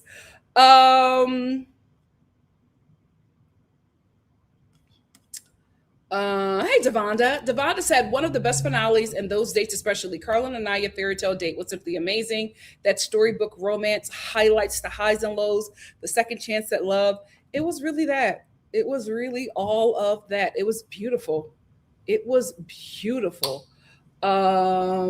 Sunshine. Sunshine said, hey, I'm Black, white, Mexican, and Puerto Rican, and I identify as Black. Well, I know that's right. Okay. I know that's right. I just wasn't sure. I saw her dad, and I said, are we sure she Negrita? But maybe she is. Cardi B is Black too. Yeah, Cardi B will let you know. She said, I'm Black. My kids is Black. My baby daddy is Black. I said, okay, Cardi.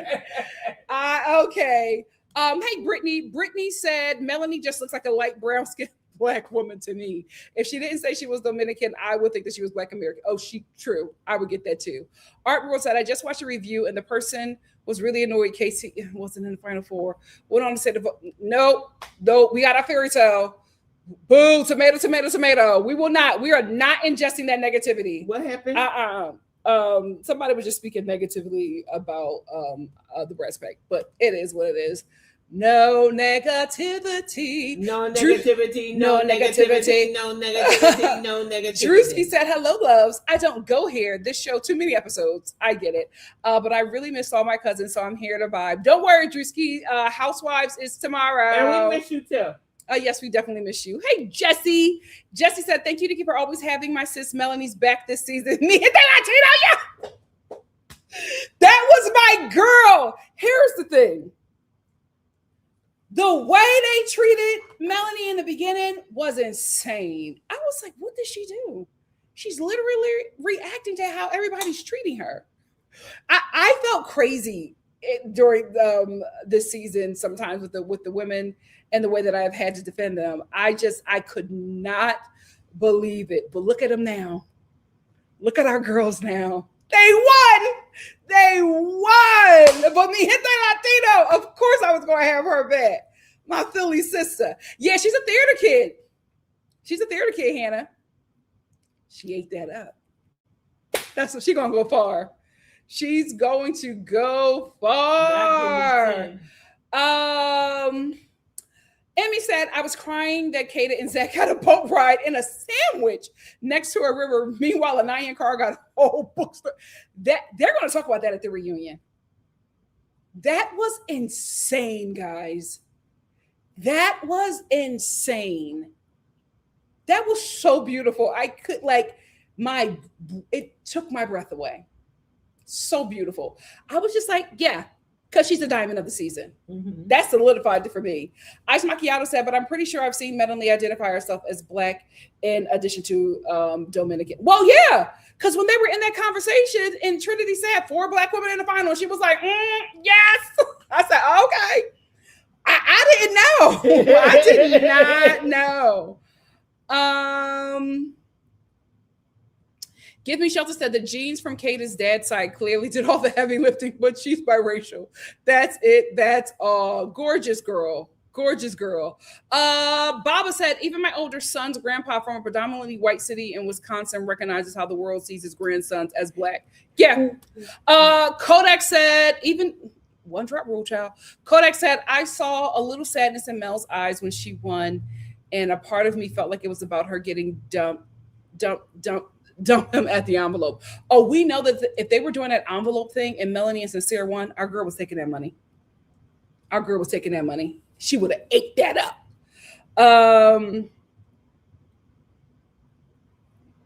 Taisha said Melanie, Trinity, and Bryce have all acted. That's why, to me, this season felt forced. I wouldn't say it felt forced to me. I think they were all living out their real life experiences. But when you are trained, you just know how to operate those things in a certain way.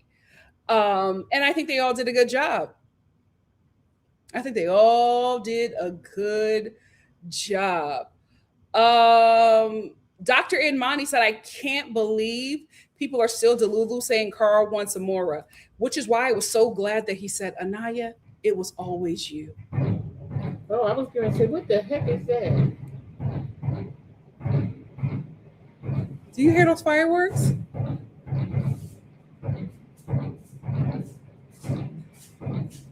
LA. So bad. It's kids. It's literal kids that's doing that. They so bad. That's the people's car. Mom, don't go out there.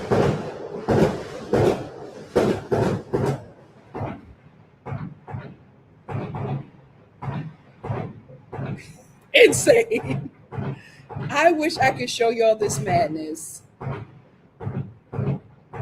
It's all children too.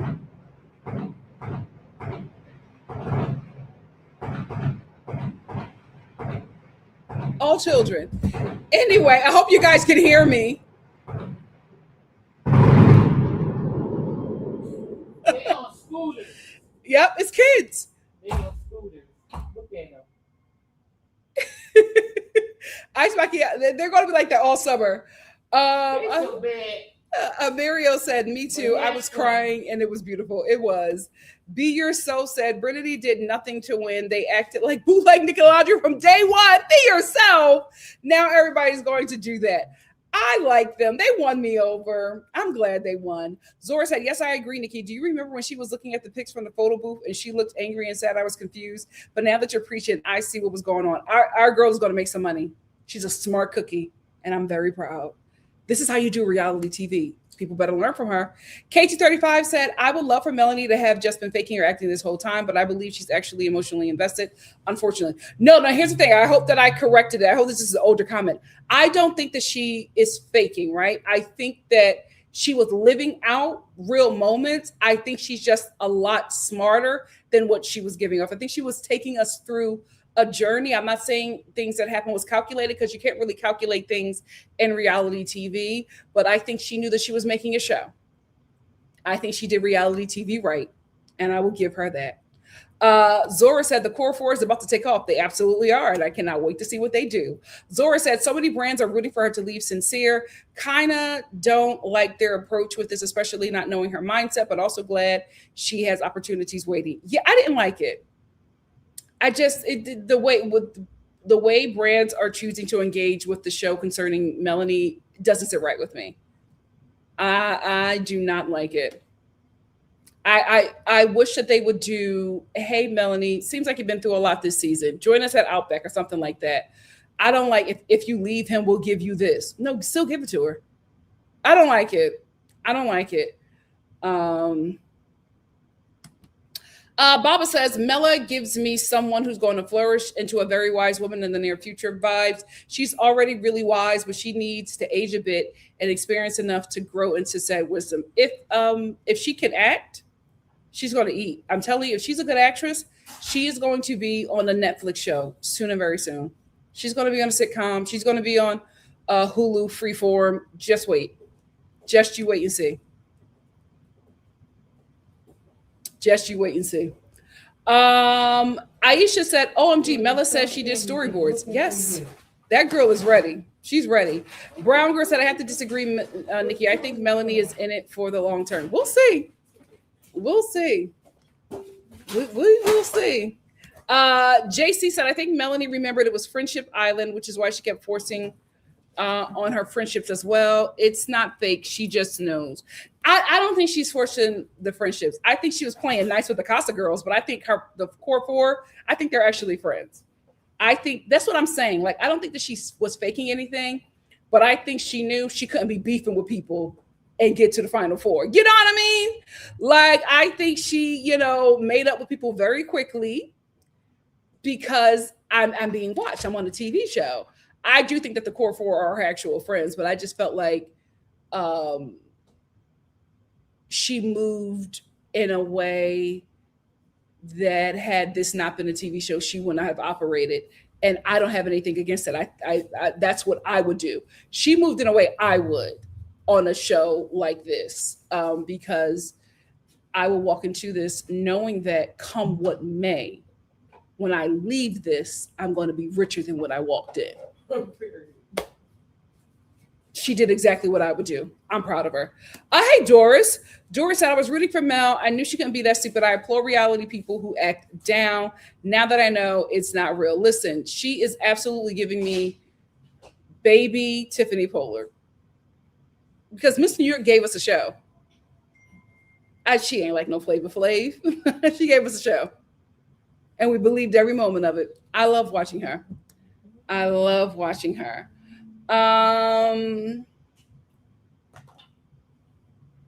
Yep. Sarah said, made it to third place. Definitely did her job. She absolutely did. Emmy said, I think after her mom and sister came, she said, okay, I'm staying with this man to finish the game and collect the court. I absolutely believe that. I think she did like him at some point, but her mother and her sister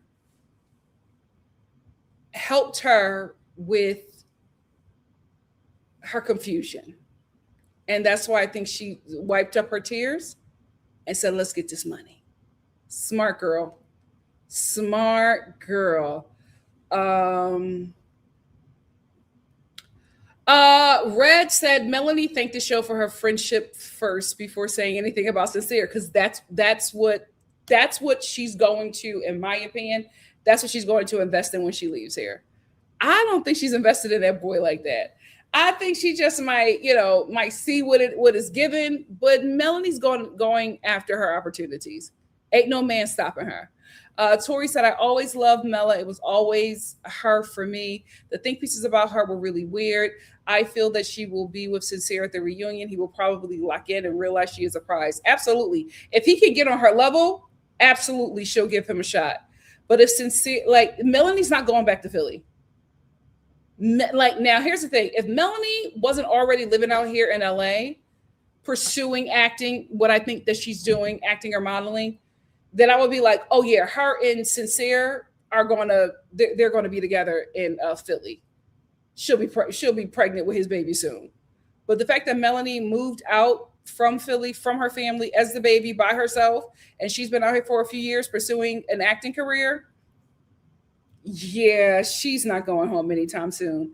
And if that man is not good for her career, she's out. Smart girl. Smart girl. She ate that up. Mecca said, Anaya is absolutely stunning. Skin is crazy beautiful. That sun is doing her so well. That skin is shiny. Love it. Oh, thank you. Hannah said the only good thing about this season was your recaps and Karnaya. Thank you so much, Hannah. Eden said, I hope you're right, Nikki. I can't wait to see Melanie without Sincere. I think I am. We'll see. We'll see. Be Yourself said, Anaya is such a beautiful girl, but I think she doesn't feel she is unless someone else validates it. But here's the thing. I don't think that's true. I think that everybody thinks that she is not everybody. I just think we got a lot of people who felt that they needed to uplift her because she is dark skinned, because people just assume, because what dark skinned Black women go through, people just assume that dark skinned Black women have low self esteem. Because we have yet in this entire season to hear Anaya say anything about having low self esteem, say anything about feeling that she's not beautiful because of her skin. And she doesn't feel that way. She's never said that. And people are just assuming that because she's dark skinned. Baba said, I was hoping Kata would have had more of a glamorous dress and hairstyle for the finale. Well, they're wearing what the clothes provide, what the show provides, because everything that they wear, they advertise on their shows, even down to the bonnets. So I don't think that they were wearing their stuff too much. Like last season, the girls were wearing what they bought. Now that the show is making money out of what they're wearing, I think the show is providing clothing. And I think they're wearing Fashion Nova as their sponsor. Yeah, but no, it's a multiple people. Oh, really? Multiple people. As soon as they, like the next episode, they're advertising what the people are wearing. Okay. As soon as the episode ends. Hey, Sapphire. Sapphire says, somebody who understood money to be made, somebody who understood the money to be made consent was definitely Jen. Y'all seen that photo shoot? Yep. I need Kata to take some notes and lock in, make that money. Me too. Me too. Hey, Yebby. Yebby said Kata's going to make some money. Kata's going to make some money. They're all going to make money. Yeah, but the bathing suit company's coming for her. Yeah. Yebby said, hey, Star family, it's my B-Day today. Glad Trinity and Kanaya were top 2. Karnaya's date was so beautiful. It absolutely was. It's a birthday. Happy birthday, Yebby.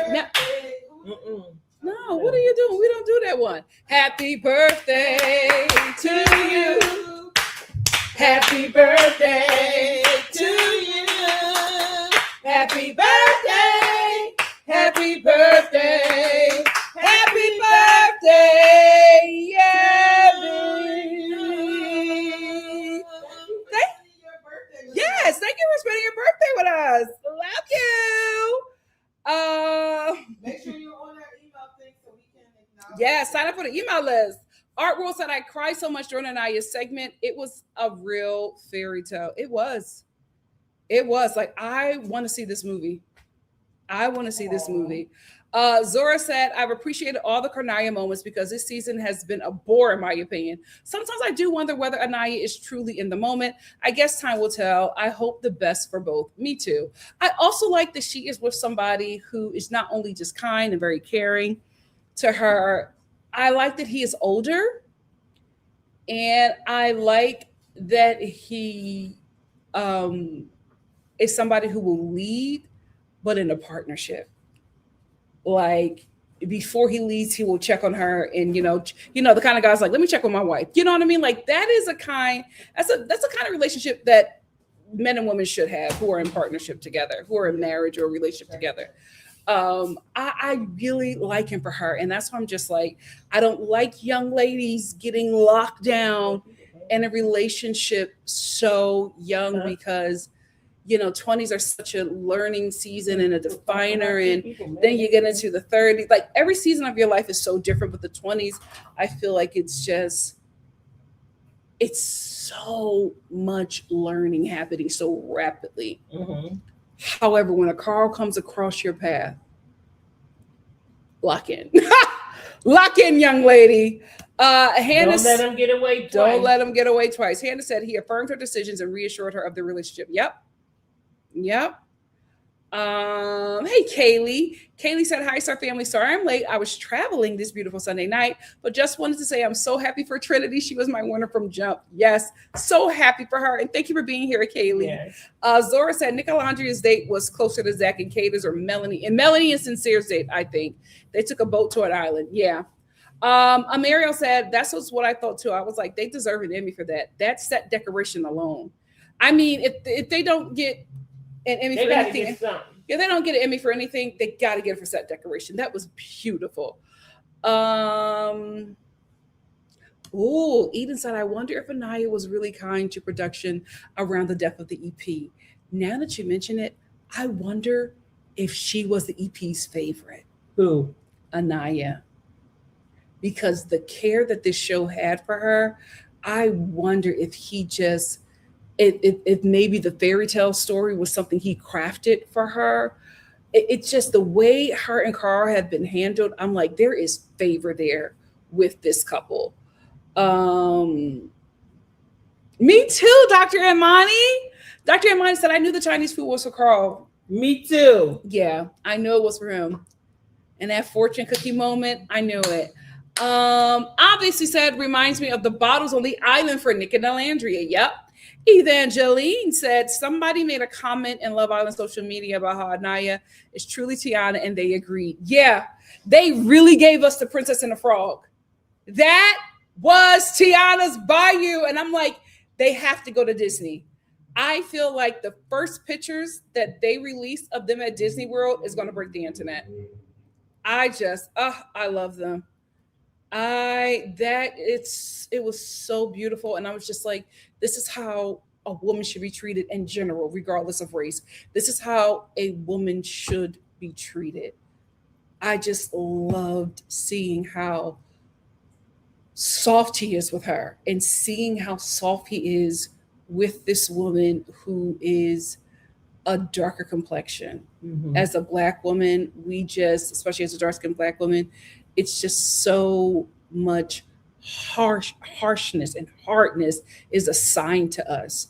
And to see that man just make her life so much lighter and see her as so precious did something to me, child. I loved every moment. I loved every moment. Art World said, the way some YouTubers are stuck on Anaya and Carl not staying together. The show is called Love Island. They're giving love. Get over it. Well, they need it to not work. They did it to Nicolandria. They needed to not work so that their poor treatment of her and the poor takes that they gave about her and Carl's relationship could come to fruition. They need an I told you so moment. Mm-hmm. They're not going to get it. Yeah, me too. Dr. Imani said, when they added the Chinese food in the book, I said, that's it. I just, those two got me. Obviously, me said, even Carl pointed out how rom-com it was that Carl got the will they won't arc. Yeah. Him popping out of that cake was so beautiful. And I love the fact that they showed those moments of Carl and Anaya, because I hated like when they showed that moment with Casey and she said, I was choosing you. I said, oh my God, why are they showing this to Carl and Anaya? Like, she's past that, she's over that. Why are they showing that? And then they show Carl saying with tears in his eyes, it's okay, Anaya, because she didn't see that. So they wanted her to see that because she was too busy screaming at Casey and like giving her speech about how she kept on choosing him.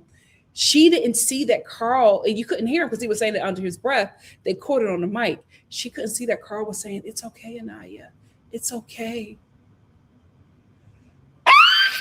And then we got to see how she was talking about him in a confessional. Girl, I love them. I love them. I may even say he's such a gentleman. He really, really is. He really, really is. Nilla said, listen, that scene alone made me a fan. Drew me in. Amario said, I had to rewind their scene twice. Oh, I'm sorry. Amario said, I had to rewind their scene twice. Yes, it was so beautiful. I am 50 goals at Carl's words. It was always going to be you. I'm so glad he said that because he doesn't know the conversation that's going on outside of the villa where people are saying he also wanted Amora. He said, no, it was always going to be you. This is like a romance novel. Oh, I needed this. Jasmine said, you see Anaya and Carl together while Trinity and Kata are watching their guys be with each other. I think that Trinity's going to say something about that. That's just so weird. Dr. Imani said, I felt like I was watching a Disney movie. It made me smile from ear to ear, mixing with happy tears. And that's how Love Island should make you feel. That's how the show should make you feel. Red said, an Asian man and a black woman at that. What I loved about that, well, he's Asian. We don't want to leave out the white daddy. What I love about this is that it showed that black women have options, and it showed another kind of interracial relationship, because we are always shown either a black person and a white person, and that's interracial. Like, that is the face of interracial relationships. It's just like, no, there are other cultures who find love as well. So to see this black American woman and this Asian man come together and find just such a beautiful, pure love, we needed to see that. And here's the thing, what these two are going to do, I promise you, they are going to change the face of interracial relationships that we see in the media. All of a sudden, we're going to start seeing black women and Asian men. Like, I'm telling you, just you wait and see. All the TV shows and everything. That's why I keep on saying media is very, very, very powerful. I said it last season. I said, the way this show is propping up Alandria, this dark-skinned black woman is going to change the beauty standard in the globe, probably, but I knew she was going to change it in America. And every time we see this lady in some form in the media, they are always speaking about how gorgeous this woman is. This has been a rarity, especially now when black women are being removed from media, right? Now here comes this young lady and they're requesting her at everything. This dark-skinned black American woman is being requested at everything just based off of her beauty and her grace and the presence that she brings. And now we have this couple right here that is showing that other cultures in America too find love. It is not just black and white. It's black and Asian. You know what I mean? So I think we're going to really start to see that now. I think we're going to see it in media. Watch these, these ads that start coming up. Watch these commercials. The families are going to start looking real different. Danny said, even Zach had kind words to say about the book. You couldn't be mad at that. That was so beautiful. So beautiful. Oh, yes. Thank you, Jasmine. Hit the like button, Star Fam. Your likes help your girl grow in the YouTube algorithm. Me too. Dr. Imani said, I'm really positive they will have some collab with Disney. How could they not? Yeah. How could they not? They're going to get them on a float. Because let me tell you one they're thing. They're going to get them on a float. If Disney is smart, they'll cash in and start calling them right now because they are going to eat. Zora said Melanie is spiritual. She probably smelled it to see if she can see the future. That's probably why she smelled the book. I love her friendship with Anaya. Sapphire said, people ask Ola what her favorite part of season 8. Oh, yeah. And she said me. She don't speak about it, but she sees what they're doing. Yeah, she's very smart. Very, very smart. Perfectly media trained. I Maven said, books like that often have an essential oil scent. People use them as diaries are often grimoires. Grimoires. What's that? Baba said, I love smelling paper in the book too. Always have since I was a kid. I still do it. That book probably smelled beautiful. They probably sprayed it with some kind of perfume, but that was just beautiful. Just beautiful. Hey, Thony. Thony said, second year in a row, my couple didn't win. First to Calandria and now Karnaya. It's okay. What matters is Post Villa. But see, this is the thing. Second place is where you want to be. So your couples did win. Second place is where you want to be. Moo said, did you see Caleb and Nick DJ together? And Nick said he wants to collab with Bryce. Yes, I did see that. I love that Nick is taking Caleb under his wing. I think that is so sweet. Oh, really? Yeah. Zora said, I actually believed the I love yous. I don't know. Their families just meshed for me. I think that's what happened. I think that any apprehension that they had, the family sealed the deal for them. And they're probably going to do Nick and Bryce do a Well, Nick already invited Bryce to DJ with him. Did he? Oh, I got to get more tapped in. Mm-hmm. Oh, that's going to eat. Yep. Because Trinity and Anaya and Orlando Oh, will be there. beautiful. Zora said, I don't think the show will get much more from Karnaya. Maybe Anaya solo, but Carl is focused on school, and I hope he moves forward with that. He can find balance between supporting Anaya. Here's the thing. I don't think that Carl isn't going to finish school. I think that Carl maybe put school on pause just to, chase the opportunities that set before him. Here. Yeah. I don't think that school is over for him, but I think he might focus on what opportunities come for him, because Karnaya and Brinity, especially Trinity and Melanie, I think since Melanie and Sincere as well, but I think the Bratz Pack are going to be swarmed by agencies, swarmed by managers, swarmed by opportunities. And I think out of all the men, Carl is going to be the one that everybody goes after the most, because Carl has just been the top tier guy. And I think that he is very smart. And I think he's going to be like, I can't let this pass me by. So I think he's going to take the opportunities. But I don't think he's going to be done with school. Be Yourself said, I don't care for PPG. I only like Cardina. Leah is mad and Janae always gives desperate. Sorry, not sorry. Oh, I actually love my girls. They're the reason why I watched season 6. We love PPG over here. I maybe said that's true. I remember when I lived in LA, I was surprised how many interracial couples, black and white. Oh, yeah. Oh, yeah. They are perfect for LA. Nuke said, I voted for Karnaya, but I'm happy that they were the runners up. I think they would have gotten hate if placed first. Yeah, I think the show worked out. The ending worked out how it should have. Hey, honey. Honey said, Anaya looks so much like my best friend forever. In high school, I had a crush on Lop. So beautiful. She is very gorgeous. KT35 said, hey, so did they skip yeah, they took it out. They took it out. Art World said Zach inviting himself to stay with Bryce was so thirsty. And did you see how Bryce responded to that? He was like, yeah, man, sure. I'm telling you, I don't think that friendship is going to be what it is after the villa.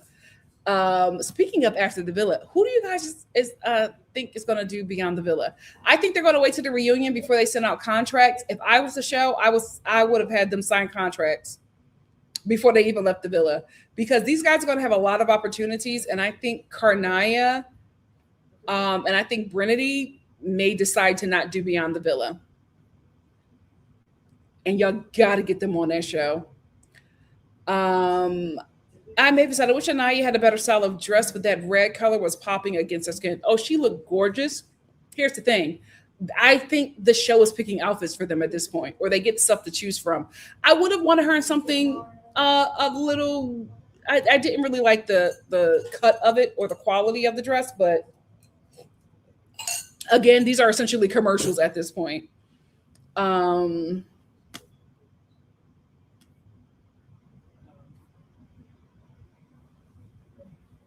KT35 said, Sincere's a boy. He probably don't even know how to do his hair. No, we've seen Sincere do his hair. We've seen him putting in products, scrunching his curls. We've seen him do the whole 9. Be Yourself said, is Carl's ex implying that Carl is into fake blondes or tried to take, he was flirting with Kizzy. I hate when white girls do that. I didn't see that. All I did see was from Carl's ex that he's a good guy. Eden says Karnaya can get engaged for Christmas and get married when he graduates.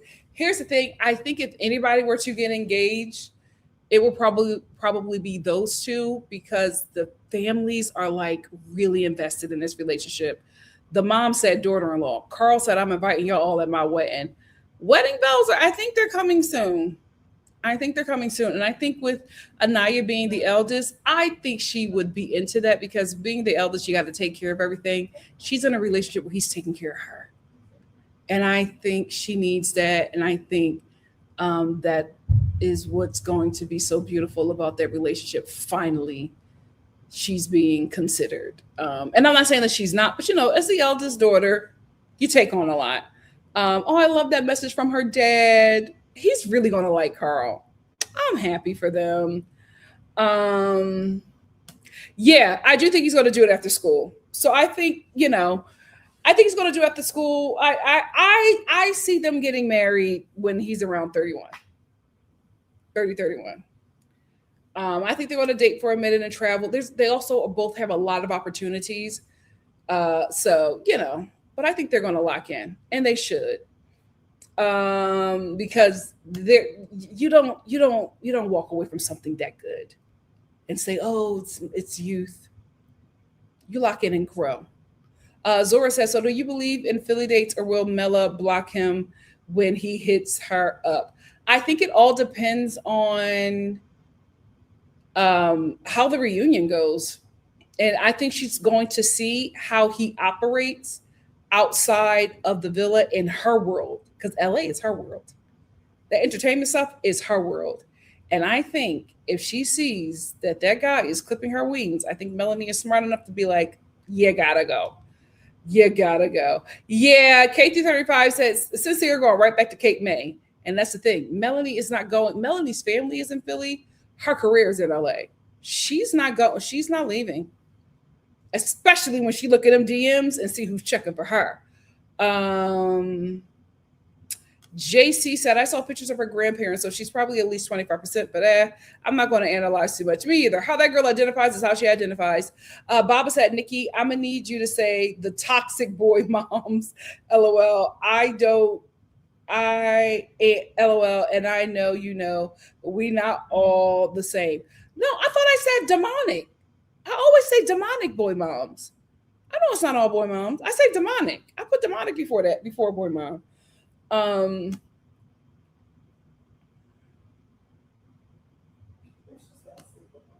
Sunshine said, Studio City makes sense for them. I agree. I lived there for a bit. No, Bryce can't move to West Hollywood. And he's never living down those allegations. No, Studio City, I think, is the perfect place for that couple. Perfect place.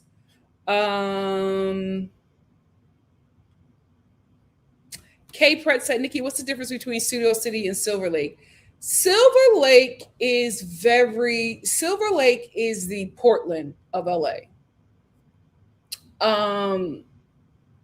Studio City is more of a place where you will find couples like Bryce and Trinity. It's also where a lot of the studios are. So it's really like entertainment heavy. So a lot of people move there first when you come to LA. It's not a tourist area like Hollywood, but it's like when you get your first series regular, that's where you move. You get your nice place in Studio City, or if you're an established EP, that's where you live. And the studios are right there. It's a really nice area, a lot more cleaner and safer than Silver Lake, and it's a bit more diverse than Silver Lake. So that's a place where she will walk around and she'll see other Black women, right? She'll see Black people in general. There'll be restaurants and stuff where Black people will frequent, and she'll be able to see people who look like her while being in an area where she'll also see couples that are just like her and Bryce, and still being very close and in the area she needs to be to seize all the opportunities for her. I think that'll be a great transitional place for her. So Bryce, start looking for apartments in Studio City. Zora said, if anyone breaks away from the core four, it will be Kata. She has had a few jealous moments, and specifically towards Anaya. Her and Zach are a pair for sure. I think it's that guy. If she can get away from Zach, I think her and the core four would be fine. Honey said, oh, I'm sorry about your, that was so sweet. Honey is speaking to another Star family member. Thank you. Be Yourself said, just like I knew that Nick really liked Ola during the pie challenge, I knew Carl was gone when he told her good morning in Mandarin. I love that couple. I love that. And did you see the couples challenge on their on Love Island's Instagram? And they were asking the couples about, how they felt about each other. Like, who was the first to do this? Who was the first to do that? When they got to Carl and Anaya, they said, who was the first to fall Who was the first person to fall for their partner? They both pointed to Carl. I love them.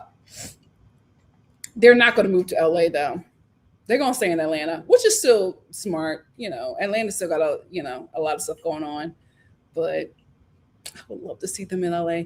Now, if Carl and Naya move to LA, they cannot do Studio City.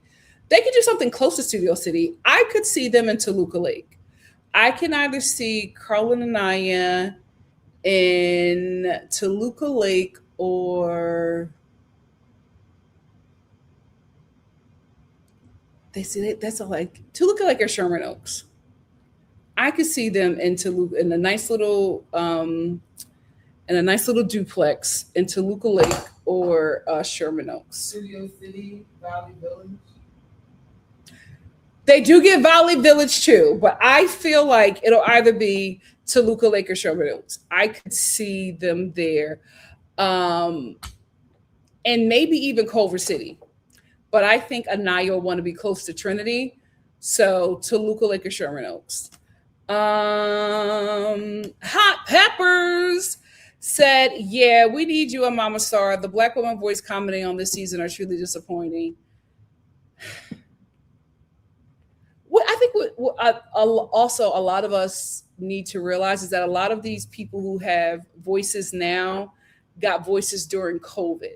And they got those voices because of the Black Lives Matter movement, and everybody was just following anybody Black, not properly vetting people or, seeing what they were saying before. That's why some people, I was just like, did you not see their content before 2020? They are not who you think they are. But a lot of these people started off as rage baiters. And because of the Black Lives Matter movement, they started talking about subjects that were concerning the Black community. And at that time, everybody wanted to really unify and come together. And people started making content about that. That wasn't how they normally really feel, but it was getting them views and making them money and then made them very, very popular. Now the mask is slipping. We're in the age of Aquarius. So they can't keep the facade up for much longer. And now you're starting to see, oh, you're a rage baiter. And you'll just say anything for likes and views. And that's why a lot of people who you thought were one way, you're finding out that they are totally not who you thought they were. And they're totally not who you thought they were because you probably started following them in 2020 during the Black Lives Matter movement when they were just talking about what was trending. I think that's what's happened. A lot of these people got platforms. And I was just like, did you see their content before this? But, the mask is slipping now, child. Age of Aquarius ain't playing with nobody. Gamu said, Bryce during Casa Amor is something that that is barely on TV. Yearning for a dark-skinned Black woman. He was sick in Casa. Like, remember when he was in bed with Sydney? He was wrapped up in that blanket. And Sydney was just like, oh, okay, well, nothing's happening here. He was sick when he wasn't around her. And I believe their relationship. I really think them starting from friends to lovers. I think that's how it has to be, especially for Black women who don't date interracially. You got to be their friend first. She has to feel safe. Friends to lovers works very, very well. Be Yourself said, what was disturbing is the amount of hatred Anaya got from Black women for KC is crazy. Just like Ola last year, just because my girl is upper middle class. Yeah, they did the same thing to Ola with Taylor. Like, oh, she was yelling at him. And I was like, yelling?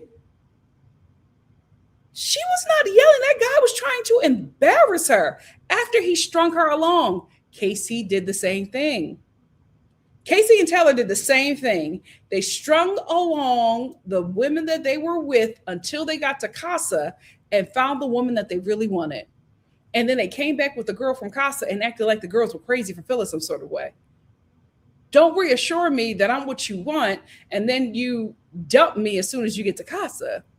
She felt played, so she voiced her opinion. And so did Anaya. Nothing was wrong with that. Hannah said, I stopped being pro-Black because it means pro-Black men. Yep. which I am not. I am pro-Black woman first and last. Pro-Black women and children for me. Pro-Black women and children for me.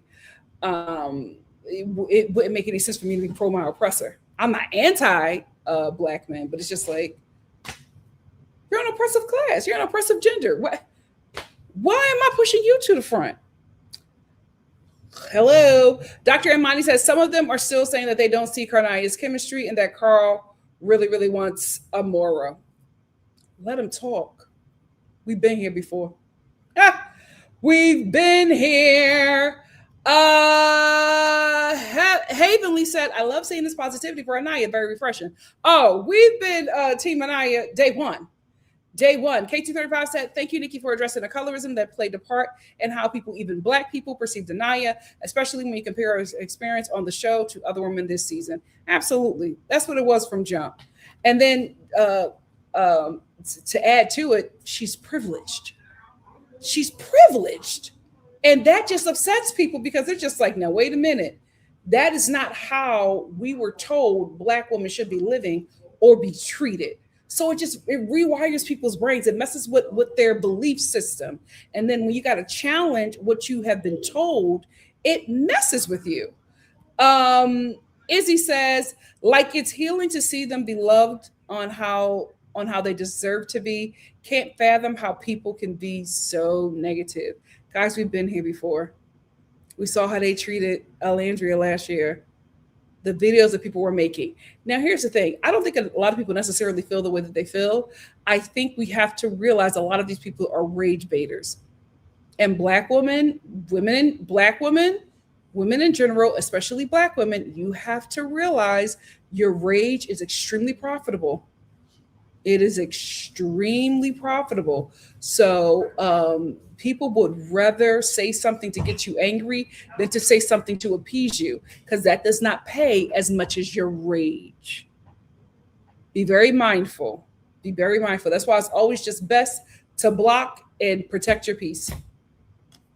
Tama said, I was shocked by so many people. They gave absolutely no grace to Anaya while giving every excuse in the book for KC, while also saying that she was a colorist, but that she also had low self-esteem because she was dark-skinned. I was seeing the same takes that people were saying about Melanie, that Melanie acts the way she acts because she used to be fat. And people were saying the most vile things about those two. And I was just like, my God, today, I am so thankful. I don't know what it's like to be a hater. Those women did nothing wrong but be a woman that have emotions. That's it. Women are the only people who can't feel anything. We cannot have any emotions. We got to just take everything and just be stoic. Let us have an emotion. We're crazy. Let us have an emotion. We deserve harm. It's insane.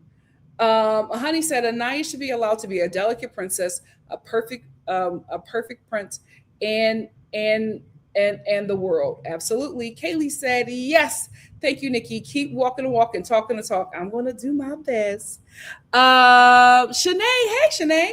Shanae said, I honestly believe quite a few folks were taking negative on Anaya because she didn't realize she was beautiful herself, and it was getting annoying. Even her mama was like, no, her mom. Here's the thing. I will say this. I think people were perceiving Anaya through their colorist lens. And that's the thing. A lot of people do not know that they're colorist, right? Here's the thing. If a dark-skinned Black person does something to you that you don't like and your first reaction is violence, that's colorism, baby. Because you will be very delicate if that person was lighter. Right? And because we don't talk about it as a community, you don't know how to address it because your everyday behaviors that are negative towards dark-skinned people are seen as normal or normalized in the community, right? I don't think that she didn't realize she was beautiful. I think she knows that she's beautiful. But I think a lot of people see a dark-skinned Black woman and are just like, oh my God, she must feel like she's ugly, because that's probably how you see her in her skin. And I think people would rather assume that she has an issue than to deal with the issue that they have, and that is colorism. I never got that Anaya felt ugly or didn't think that she was beautiful or had any insecurities. I felt like Anaya was being lied to by a guy that she liked, and her gut was telling her, and her discernment was telling her this guy wasn't for her. But she liked him. She was attracted to him, and she wanted the relationship to work. And I felt like so many women could identify with that. But because Anaya is dark skinned, so many women could not identify with her. And the thing that bothers me with Black women, if that if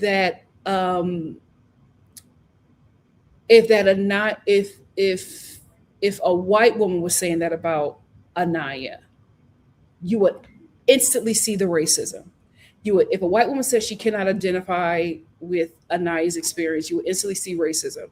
But because it's you, because you are the one now doing it, you can't see it. Anaya has to be every negative thing that you think about her, even though you don't know this person, and you have created this negative narrative about her that to everybody else it seems absolutely insane. But you are so sure that she is this bad person with no evidence, and that is because of colorism. That's all that is. You have to uproot that, and you got to do it daily. You have to do it daily because it is something that is normalized in our community. We don't address it and we don't talk about it. We act like we don't have that issue. But if you can recognize colorism, if you can recognize racism, then you can recognize colorism. It's the same demon, different font. Jennifer said he called her fragile, then said 2 seconds later he wasn't straightforward with her. Like, I wondered why she felt insecure around you. Well, here's the thing. He's insecure.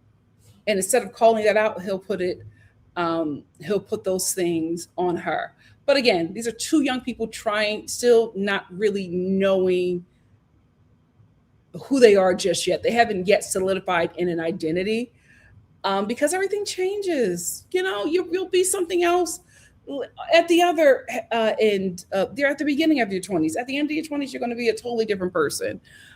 So that's why if you're going to lock in, find somebody who can grow with you, because you're not going to be the same person 6 or 7 years later. But unfortunately for that young man, he's being raised by red pill influencers, right? Those are the people, the podcasters, those are the ones talking to him. So those are his talking points. He's trying to make sense of feelings that he has yet to explore. I hope he gets some good men in his community, some good older men. Zora said, that's what I was going to say. What's wrong with being fragile? We are human beings. Sometimes we're strong, sometimes we're fragile, sometimes we're both. Neither is wrong. We are capable of so much. Here's the thing. One thing about me, I will never let a man know that I'm strong.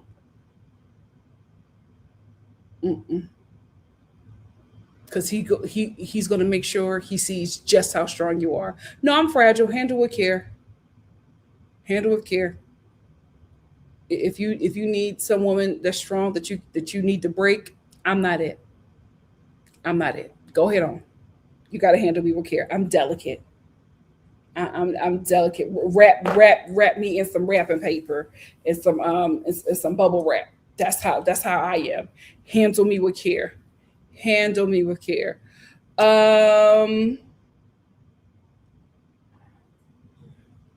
AC said, somebody said Anaya and Carl's mom dropped off a check for their date.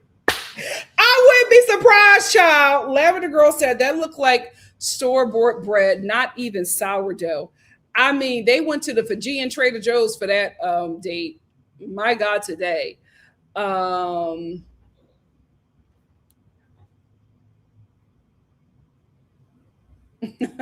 I'm 50 Gold says, sounds like Inglewood with them fireworks. Well, my neighborhood is being terrorized by a group of children on bikes. And they just pop fireworks. I think, but they pop them here because there's a parking lot right across from me. And I guess there's nobody there at night. So they just pop them over there. Nasby said, did we talk about the moment where Melanie kissed Anaya in the pool? And so many of us, myself included, thought it was her and Sincere. I was like, oh, the continuity error when I saw Sincere with the shirt. Oh, I didn't see the kiss. It's a lot of stuff we missed, child. Toya.Star said, "Hey, Star family, while tonight was a night simply beautiful. Thank you for supporting Nikki.Star. Yes, thank you guys." Mariani said, "I'm side-eyeing production for having Trinity and Bryce do No Air by Chris Brown and Jordan Sparks." Listen, Jordan Sparks was happy. She getting them residuals, child. K235 said, "Yikes, that's why I'm very cautious about who I call black, because having some black ancestry mixed in clearly don't stop people from degrading and dehumanizing those who have majority ancestry." You're right about that. But listen, how people identify, I'm going to let them. I'm going to mind my business. I know who I am. Hannah said, "Carl's Asian mom won't let him not finish his PT school. He will for sure stay there to complete his studies." We'll see, child. We'll see, child. Oh, absolutely, pretty problems. We talked about that. And like, no shade, but we just have to realize that there are some black people who cannot go. That's just it. That is just it. Oh, Jesse, I unfollowed so many people and blocked so many people. I couldn't believe it. But it just lets you know that a lot of these people are not thought leaders, they're rage baiters. And whatever will get them views, they are going to say whatever they need to say. That's why I was just like, I can't wait for us to get out of influencer season, because influencers are just billboards, right? Whatever opinion that will make them money, that's what they're going to have. And we need to, I love the fact that we were giving real people some shine, but I think it's getting a little dangerous now. We got to get back to having real thought leaders, real people who care, real people who read and think for themselves. We got to get back to that.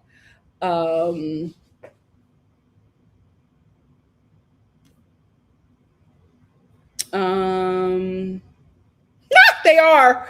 Tony said, "Anaya and Carl's mothers are probably already planning the wedding." Oh, they are. They absolutely are. They're chatting every day. They're chatting and they're letting us know that they've been hanging out and talking. Listen, that wedding is coming. It's already planned. I would not be surprised if Carl's mom reached out to production and was just like, "Who did the set for my son's date?" Baba said, and I saw a video of Sinister's mom saying she and his stepdad are black and what. You know what? Whatever they want to do, good for them. All Day Finesse said, "Today has been a day. Anaya and Carl's book was simply beautiful. So beautiful. So beautiful." Kiki said, "Ciao. One of my friends said I hate black men and have no original thought because I didn't want to kiss Casey's behind. Just craziness." Here is the thing. That's our community is going to have a really hard problem with that, because we push black men to the front in spite of black women. So we made it so that black men are without blemish, like they have no fault, and that black women are supposed to take their pain and abuse, whatever it may be, and just we're supposed to eat that, because we have to push our men to the front because we want them to counter white men. But we also have forgotten that black women go through the same thing that black men do, if not worse, because of our gender. So we've overlooked black women and children and made black men our priority. And look where that has gotten us. I hope we wake up. Yes, it's a new thing, All Day Finesse. I kind of like it, but I'm just like, if we're making the goal of this show to win 100K, I think we should talk about it a bit more. They just did not talk about it. They just said, "You guys are the winners," and that's it. All Day Finesse said, "Also, since when do they automatically give each 50K and no longer give them the option to keep it for themselves?" They changed up a lot this season. They changed up a lot this season. I know all couple shows that do that. The few shows that No, not Love Island. This is new for them. So they give each person $100,000. No, they split the 50K. But Yeah, but how they used to do it is they would give one person 100K, and it was up to them if they wanted to split it. They took that away. Yeah, they probably got a lot of complaints about that. Well, maybe from last season, but we don't know. Because all the dating shows that I've worked on and all those couple shows, they split. Yeah. If you make it to the, if you Yeah. make it to the end. Pretty Problem says spin-off show idea: The Real Housewives of Love Island USA for the couples who wed. I would love a reunion show, like a Keeping Up. Where are they now? I would love for them to do something like that. I would love a Where Are They Now. And at this point, they gotta cover the Carnaya wedding. They just have to. Oh,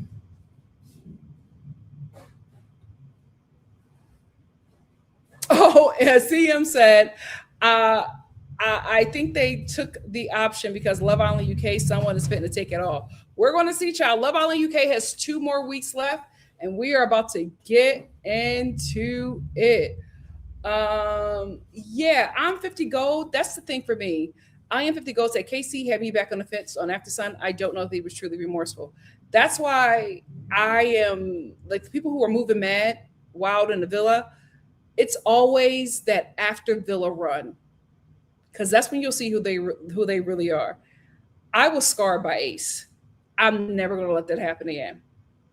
I'm going to watch how these kids operate before I start supporting any of them, because I, to this day, cannot believe that boy did that interview. I watched that interview with my mom. It was a tragedy. I watched that video with my mom, and we were like, what is going on? So I'm waiting. I want to see the after villa run to the reunion, and I'm still going to hold my pocketbook closed, unless it's the Bratz pack, until I see how they operate. This is the probation period for me with this cast. Sunshine said, good night, Star fam. Love you all. Thank you, Nikki and Mama Star, for everything. Thank you. Pretty Problem Setter, even 90 Day Fiance has couples who stayed together, react to current seasons. Yeah, something like that. I feel like they really need to use this cast more often. I also feel like we need to have other spinoffs. We don't need to do Love Island games all the time. We can have Love Winter Cabin. We could have Love Island in the city. Beyond the Villa, I think we need a New York version. Like, there should be spinoffs with this cast. These are interesting people. Let's use what you got. Yes, I may even say Love Island UK has a few married couples, had a few couples that are still married and have children. I would love to see that. Give Each Other said Ace was such a disappointment. He had all of us gagged. I couldn't believe it. I was like, what is going on? Kenzie says, Sincere's family was just on live spewing crazy hate in it. Oh.